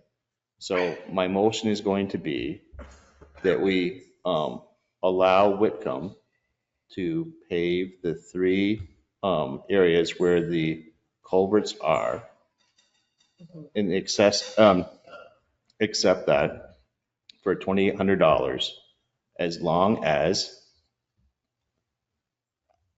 Brad, so no, it's just like Brad. I'm so just saying why don't we we're going to take, here's what we're going to do. We're going to take a 5-minute break. Okay. Yeah. You draft something up and you present it to me. Well, no, I've already ruled. Okay. We're taking a 5-minute break. You draft something up and then you come back. I'm going to go use the bathroom. We're in recess for 5 minutes.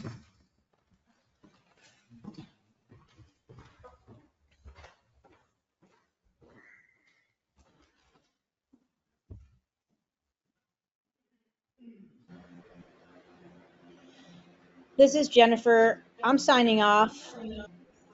I hope you all have a good night. Good night.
We're going to go back on the record, call the meeting back to order at 7:47 PM.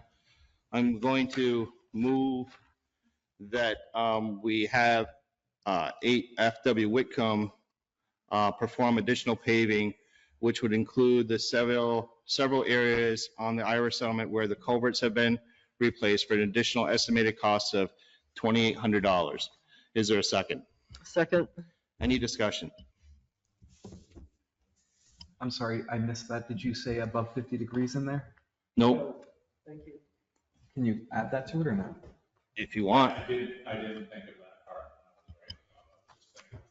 So if we want to add to this, that the temperature of the pavement along the Ira settlement must be above 50 degrees for the pavement to take place.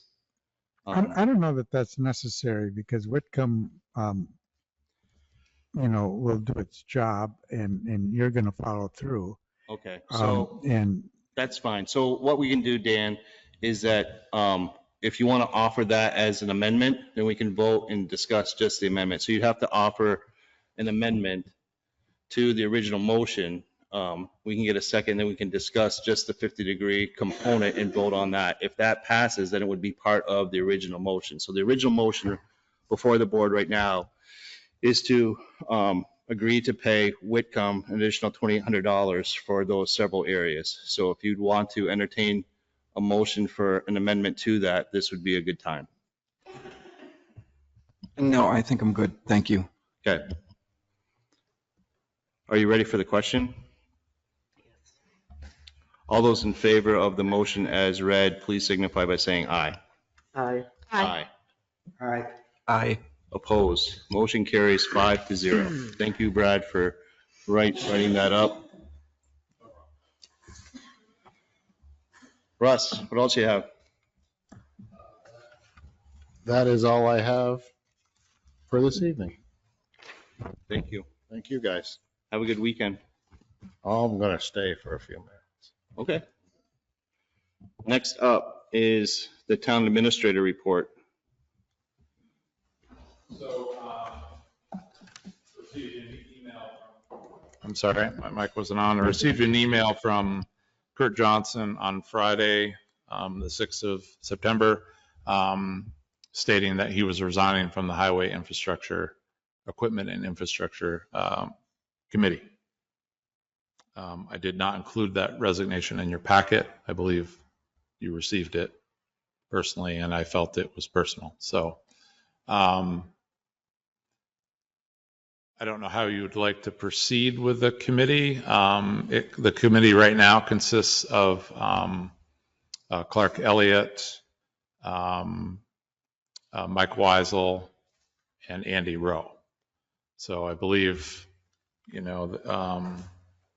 of course Russ Clark. Well, I don't know if you're an official member or of the committee or not, but so I'm more than happy to try and sit in or help them in any way. I did receive a call from Mike Weisel, and he said he's willing to help in any way possible. He's just not interested in chairing the committee. So just to give you a little background, all three of these members are civil engineers, practicing civil engineers. Well, Mike Weisel's retired, worked for municipalities, designed bridges, worked in this. Clark Elliott is the principal owner of Civil Engineering Associates. Andy Rowe works for another large engineering firm. They're all very, very knowledgeable people. We're lucky to have them living in town. So I think we can get by with the committee, and with Russ, I'll see what I can do to help out along the way. And but I didn't know Amanda's question to me, and I said we'd wait till what you decide tonight is, should we try to press them to, typically their meetings this coming Monday, and should they continue on, or do you want to try to solicit a new member?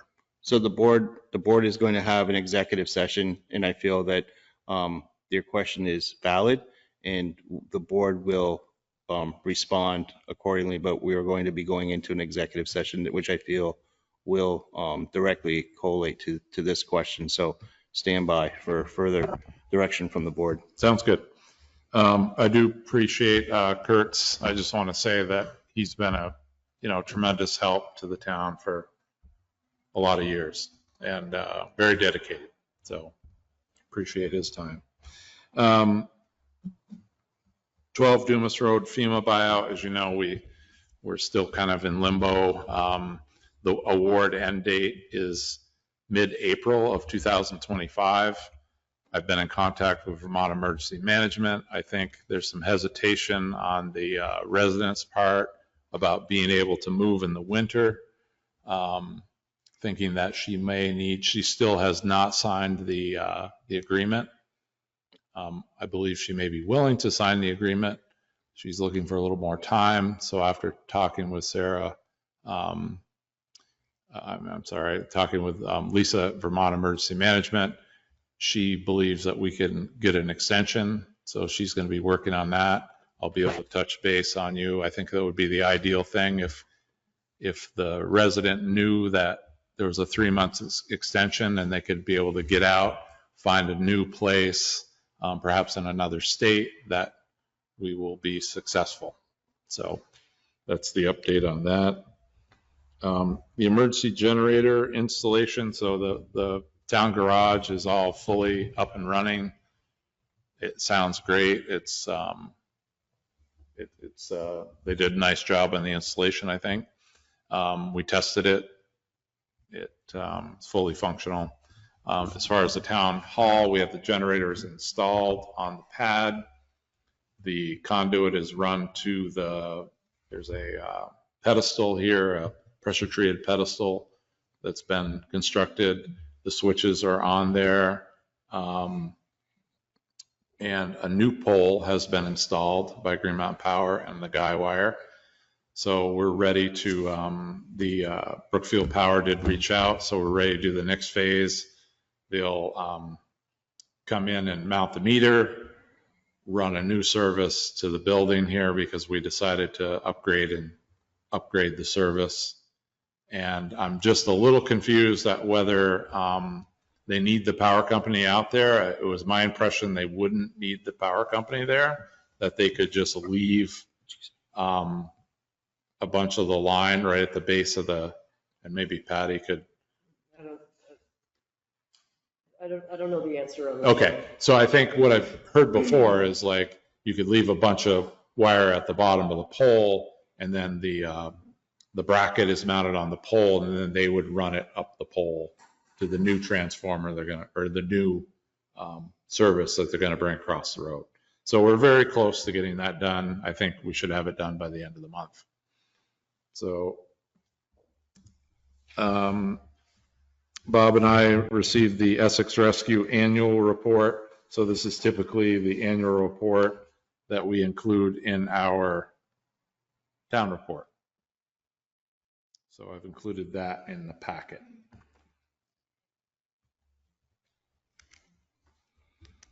I'm not sure when we'll receive a draft budget. Have you heard anything, Bob, about a budget? So we're getting in, just for the 2 new members here, we're starting to roll into budget season. So there'll be people coming around and presenting, and Essex Rescue is a fairly substantial budget. The next thing is I put a little memo in here about my land surveying license. So 2 years ago, the select board agreed to cover the cost of my license and continuing education fees. I didn't put that into the budget, but there is 2 line items for travel, which I never use. One in the planning and zoning and one in the town administrator. And that would, the travel budget would cover that. There's professional fees in the planning and zoning as well. And I could care, I'm at the point in my life I could let it go, but I think it lends a lot of credence. I did call the town's attorney and ask their advice, whether they thought it was beneficial. Certainly if we get into road cases, you know, I used to work for towns all the time as an expert. I've been on the stand many times as an expert witness.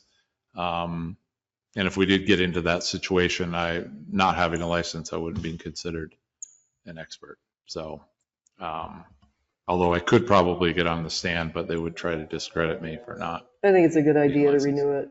It's $700, which is not going to bust the bank. Yeah. And again, I've stopped private practice. Yeah.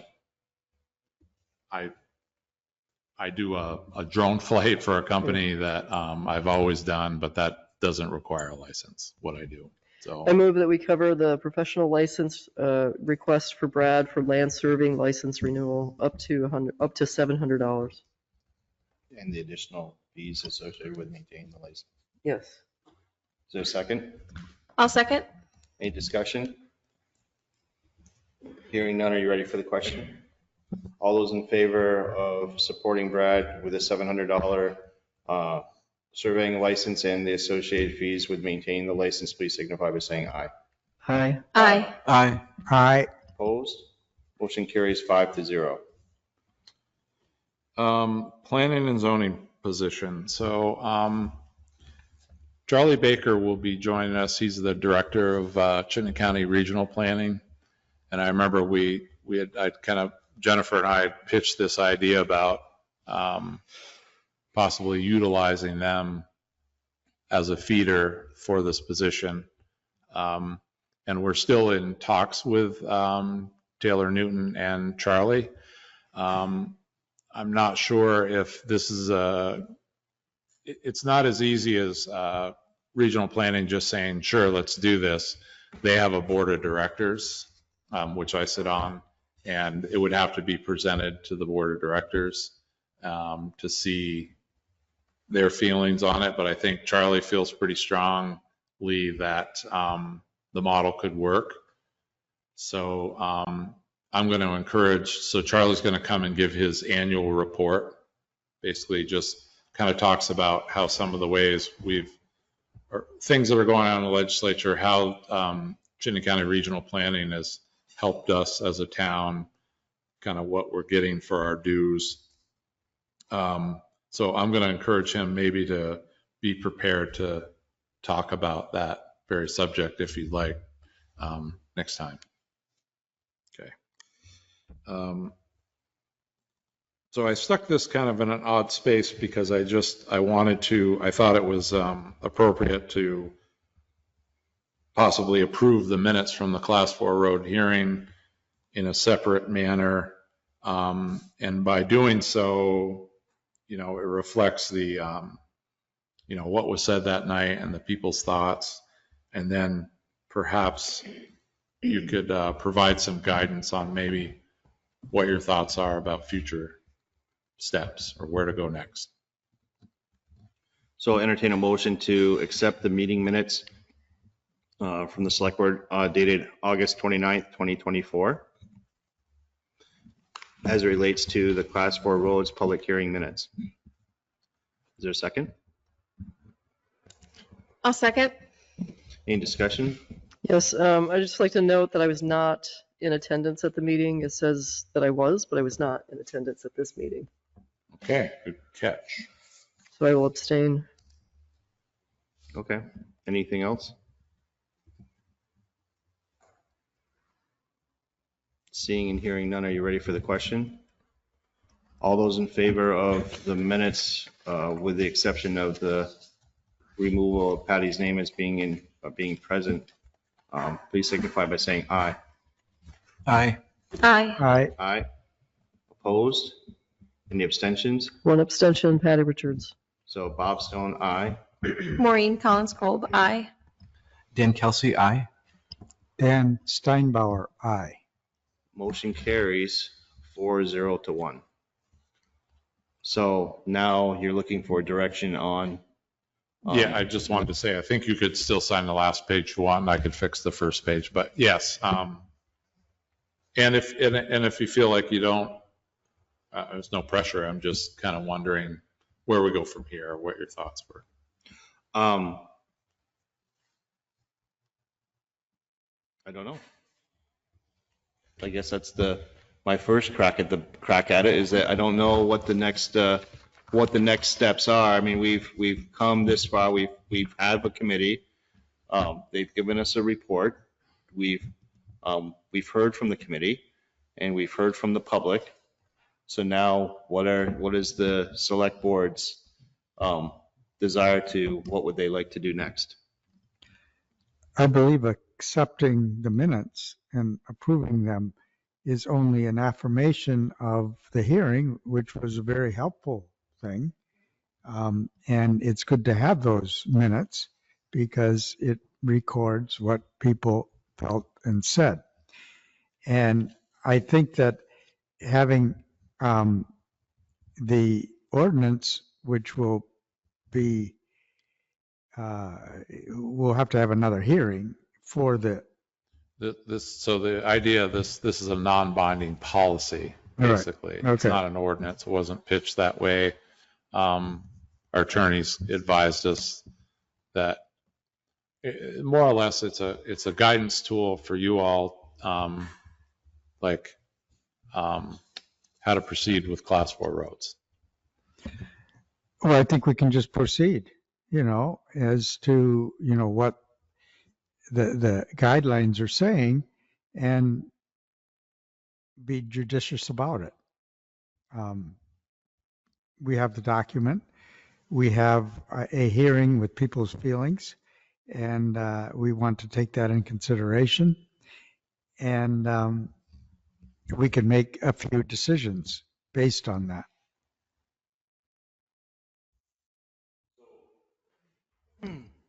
Any other comments?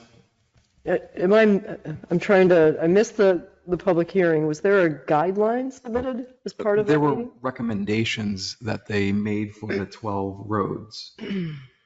From the committee or from someone else? From the committee. From the committee. My understanding was we were going to vet each one of those. And I thought one suggestion was to take the easiest stuff first. And like there's a road in a cow pasture. That one's an easy one. And I think that that is the way to proceed in slicing and dicing that report, starting with the low-hanging fruit and dealing with those roads first. And then the more difficult ones, I think we need a bigger plan for. I agree. I think it is important to continue to take action on the work of the committee. They spent a lot of time and put a lot of effort into researching and understanding and presenting these recommendations. And I think we're obligated to take action on those, whether it's implementing each recommendation or choosing a different path. I think forward motion on it is essential. So I agree, though, with that as a plan of action in terms of starting with the ones that are kind of easy calls and then kind of moving through it, rather than making a blanket recommendation to accept all of them and enact. I think we move one by one through the recommendations. My impression is that in accepting the report doesn't necessarily mean we agree with all the recommendations. And that will have to be judged and evaluated each separately. And so it just gives us a guideline, So basically. do we want to hold not a regular, part of the regular scheduled select board meeting, but do you want to have a special meeting to discuss this as a board, solely as far as what next steps will be? Well, we know what discontinuing a road is like.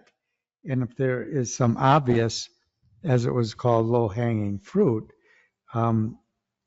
we should proceed.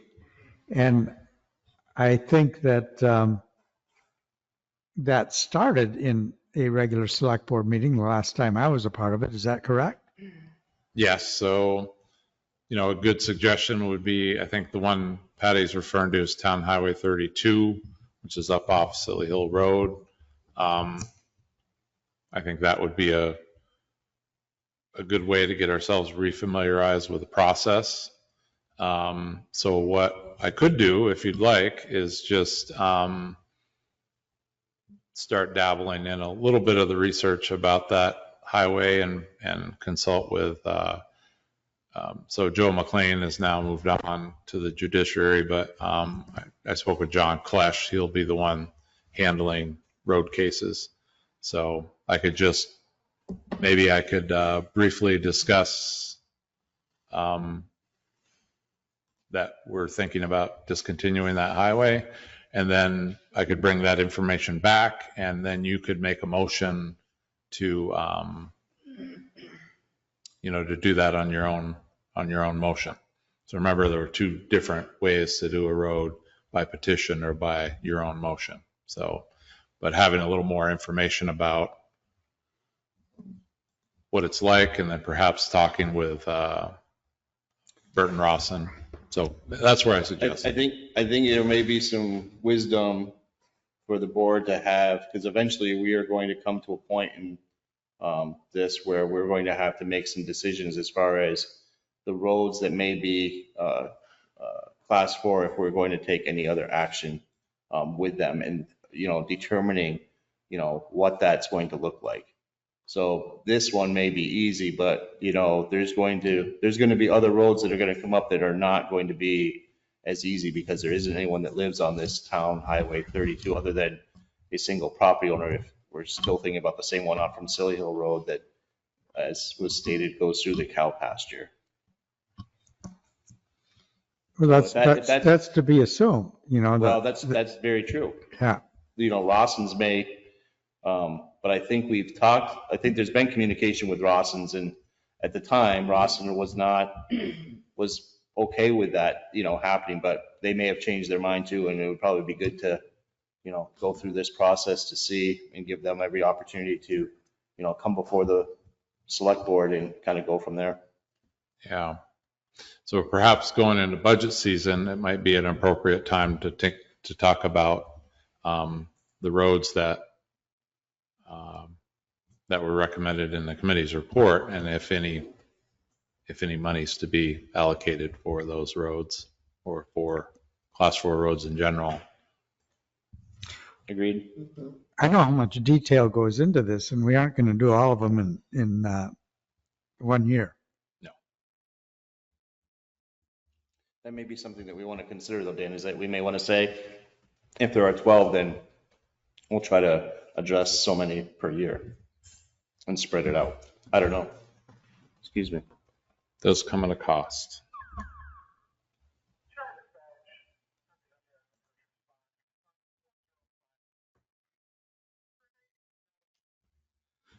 Let me. So yeah, I could touch base back on a little more information on town highway. Maybe we'll just start that way. If, sounds like a plan. Okay. Yep. So Vermont Emergency Management had an all hazard mitigation grant opportunity, and I kind of emailed you all about it. And so I was able to submit an application. And this was before Labor Day, I believe. I submitted an application, or pre-application, should I say. So I haven't heard anything on that, but just to catch up to speed, it involved upgrading a culvert, or quite a long section of culvert on Park Street, and including other potential improvements like a upgraded culvert on going into Harvest Run, and improving the outflow or the outfall of the discharge of that culvert that goes into the Browns River on the east side of River Road. So I'll just keep you informed about that. And I guess that's all I have. Except for the scheduling part when we get to the Yep, schedule. I got that on there. Closing public comment period is next on the agenda. Is there anyone? I see you, Jerry. You're a trooper hanging out this long. He looks like he might be frozen. I think he is. Okay. Or he's really still. Any other public comment period? Yes, sir.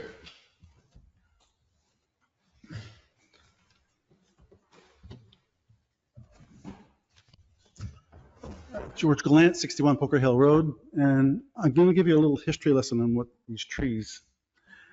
We had considered solar power, and they came and surveyed. The tallest tree is 92 feet. That was last year. That's the one it's leaning against. That was a south wind that blew that tree down, which is partially uprooted. That wasn't mentioned in the report. Secondly, we've had that happen before. The tree next to it blew down back in the late 80s. Fortunately, my coworker and I were close by with chainsaws and cleared it out of the road before anybody even showed up. You're assuming that it's going to be another south wind that'll continue to blow. If it's a west wind, it's going across the road. So that's the kind of the information I would get. Secondly, or lastly, I should say, is liability concerns. I am the property owner, but I don't own the tree, obviously. If that does come down and if you've ever been on Poker Hill Road, you know that people drive way, way over the 35 and 25 that's posted there. And this is at 2 o'clock in the morning, and somebody hits that tree, who's liable? I don't know. So just leaving that out there is my comment. We felt it's a danger. The thing you should know, this is a honey locust, by the way. I know they call it a black locust, but it's technically a honey locust.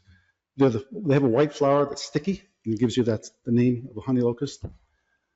When we asked the power company about taking these trees down in the past, they said, oh, they just fall apart from the bottom up. And we've had branches as big around as about 6 to 8 inches come down, took out my windshield. So it isn't completely, and they say when the one that fell down was right next to the one that's now leaning against the other tree, it sort of went like what Russ was saying, almost parallel to the road, but it was partially in the road. So just so you're aware. And the power lines are there. They go at an angle across, that's where they cross the road.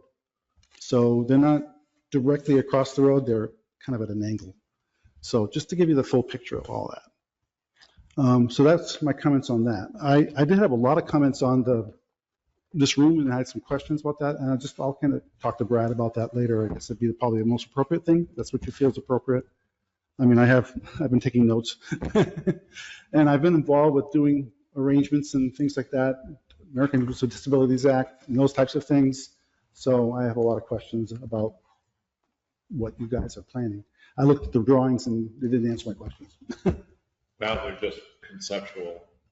I understand. Very, very rudimentary Right. drawing so far. Right, because I'm looking at the meeting room has no handicap access. And ADA states that when you're doing any kind of a major renovation, you have to consider that. So you may run into some issues there, just a heads up. I think that was asked, and he said it wasn't an issue. I don't know why it wasn't, but it was at least. Yeah, there are rules, and Yeah. sometimes there are exceptions, so I don't know all the details, but. We did ask him that very question as well when he was here, and he was pretty confident that it didn't require that because there's handicap access into the building. Right. Right. So, but we'll follow up. But I have a long list of stuff, so I don't want to take all your time. So I'll talk to Brad. Thank you. But thank you. Seeing no one else here other than Russ and Amanda, and they had their chance to talk, but they can certainly talk again if they want to. I don't know if anyone virtually wants to speak. I don't see. Give them a chance to. Okay, so we're going to move on to the next item on the agenda is to review and approve the AP warrants in the minutes from the August 22 regular meeting. So the first one up is the payroll warrant dated 8/27/24. I move that we accept that. Is there a second? Second. Any discussion? Hearing none. All those in favor, please signify by saying aye. Aye. Aye. Aye. Opposed? Motion carries 5-0. Next is payroll warrant dated 9/9/2024. I move that we accept that. Is there a second? Second. Any discussion? Hearing none. All those in favor, please signify by saying aye. Aye. Aye. Aye. Any opposed? Motion carries 5-0. Next is the warrant dated 9/10/2024. I move that we accept that as presented. Is there a second? Second. Any discussion? Hearing none. Ready for the question? All those in favor, please signify by saying aye. Aye. Aye. Aye. Opposed? Motion carries 5-0. Next is the next warrant is dated 8/29/2024. I move that we accept that as presented. Is there a second? I'll second. Any discussion? Hearing none. Are you ready for the question? All those in favor, please signify by saying aye. Aye. Aye. Aye. Opposed? Motion carries 5-0. Next is the select board meeting minutes dated August 22nd, 2024. Move that we accept as presented. Is there a second? I'll second. Any discussion? Changes? Funny business, monkey business? Nothing. All those in favor, please signify by saying aye. Aye. Aye. Opposed? Motion carries 5-0. Actually, I wasn't there then. Can I weigh in on that? Oh, you can abstain, sure. So we'll, I'll say Bob Stone, aye. Patty Richards, aye. Maureen Collins-Cole, aye. Dan Kelsey. Steinbauer, aye. Dan Kelsey abstain. So motion carries 4-0 to 1. Thanks, Dan. Next is there's a note about the budget responsibility timeline. We don't have to vote on that, I don't believe. Then that's going to be under correspondence, I guess. All right. Next is member items correspondence, but before we get to that, you wanted to talk about scheduling. So I guess this would be a good time to discuss scheduling. So just one quick thing, next regular scheduled select board meeting is the 26th of September. Microphone? I'm sorry, Aaron, tired. So the next regular scheduled meeting is September 26th, but we've discovered that if we go back to the planning grant that the church was awarded for the $50,000, we had a final hearing, and then you agreed to an extension. So we finalized the grant, like that's all done. But I guess we were under the impression that if we did the final hearing with the anticipation, there was like $7,000 left to be spent. But we explained how that money was going to be spent in the final hearing. I guess that wasn't good enough. So we got an opinion from one person at Vermont Community Development, said one thing, now they're saying something different. So we just need to hold one more final hearing for the planning grant, which has already been spent and done and closed. I don't anticipate it being more than, we could have it open for 10 minutes. And so we can do that on the 26th before, so from like 6 to 6:15, or it has to be a separate date altogether? No, it has to be a regular meeting, but unfortunately we need to warn it in the paper 15 days prior. So I'm just wondering if you're okay with doing it on October 10th, which is the meeting in the first meeting in October. It makes no difference to me. I don't know how other people feel. I just want to make sure we're going to have a quorum, and it looks like no one has any conflict. I might be out of town, but would probably still be able to attend virtually. Okay. So. Sorry, I wish I could. Jerry's freaking me out here with the being frozen. But anyway, so I still need to coordinate. I did send an email to the church. I thought I'd hear back from them, but I'll coordinate with them to make sure they're okay with it. But I just wanted to put that on your radar. That was the only thing I had. Okay. So we're good? Yes. And then I had your thing about the garage there on there too. Yes. So I thought it would be important as we get ready for snow season, and I know that there's been some people that may not have ever been to the town garage, like to try to hold a regular scheduled select board meeting at the garage so that people can have an idea of what that other important building looks like and what all the hard work that goes into making the infrastructure run smoothly. And Russ and I have talked about this. It's not coming as a surprise to him other than possibly the date. And as soon as we kind of make the date, he's going to probably make sure that there's at least paper towels in the bathroom, type of thing. So if you want to try to do this for the next meeting, or maybe why don't we try to do this the last select board meeting in October?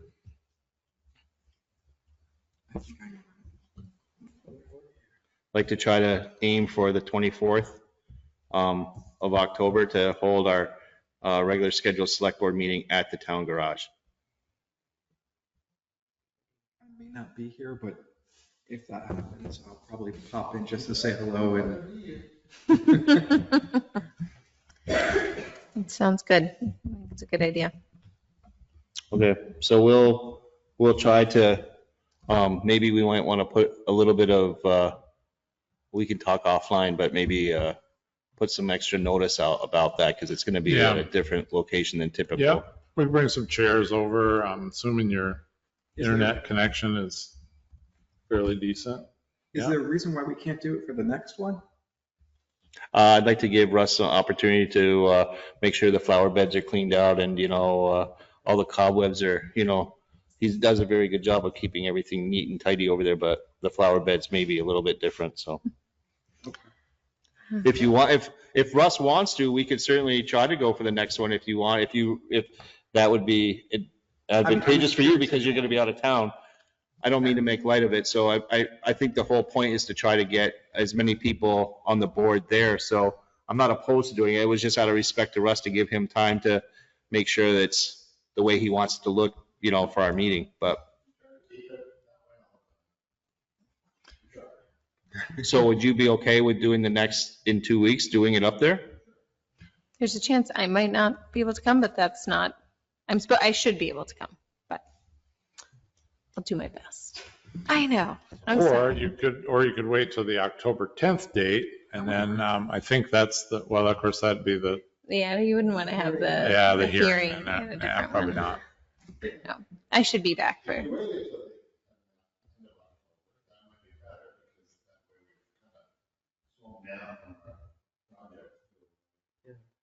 Do the Halloween theme. oh, it's true. Everyone would have to come in Trick or treat. costume. Bring some snacks. I could put on my kids' You're already there. You already got the mask. Uh, So we're Either gonna, one. so we're gonna aim for then the 24th then to go and have the select board meeting on the road. Yeah, I think I could bring the owl, I could bring the TV. But I would be here, just to say, so if the idea is to get the, Okay, Whole so, board together. Yeah. Yeah. I guess I'm interested in doing this too, so it's, if So we could wait till November can we even. do, you wanna do November? Yeah. The The next- first one the in next- November. The next meeting, November, what day would that be, Brad? The 14th, it looks like. Yes. Shoot for November 14th to have it there? We'll do turkey instead of, There you go. You,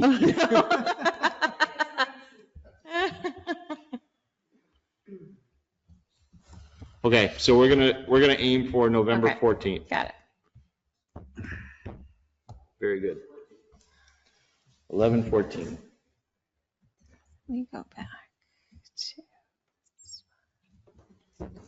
All right, next item is executive session. I move that we go into executive session per 1 VSA, section 313A3, the appointment or employment or evaluation of a public officer or employee. Is there a second? Second. Motion on the table has been seconded. All those in favor of going into executive session, please signify by saying aye. Aye. Aye. Aye.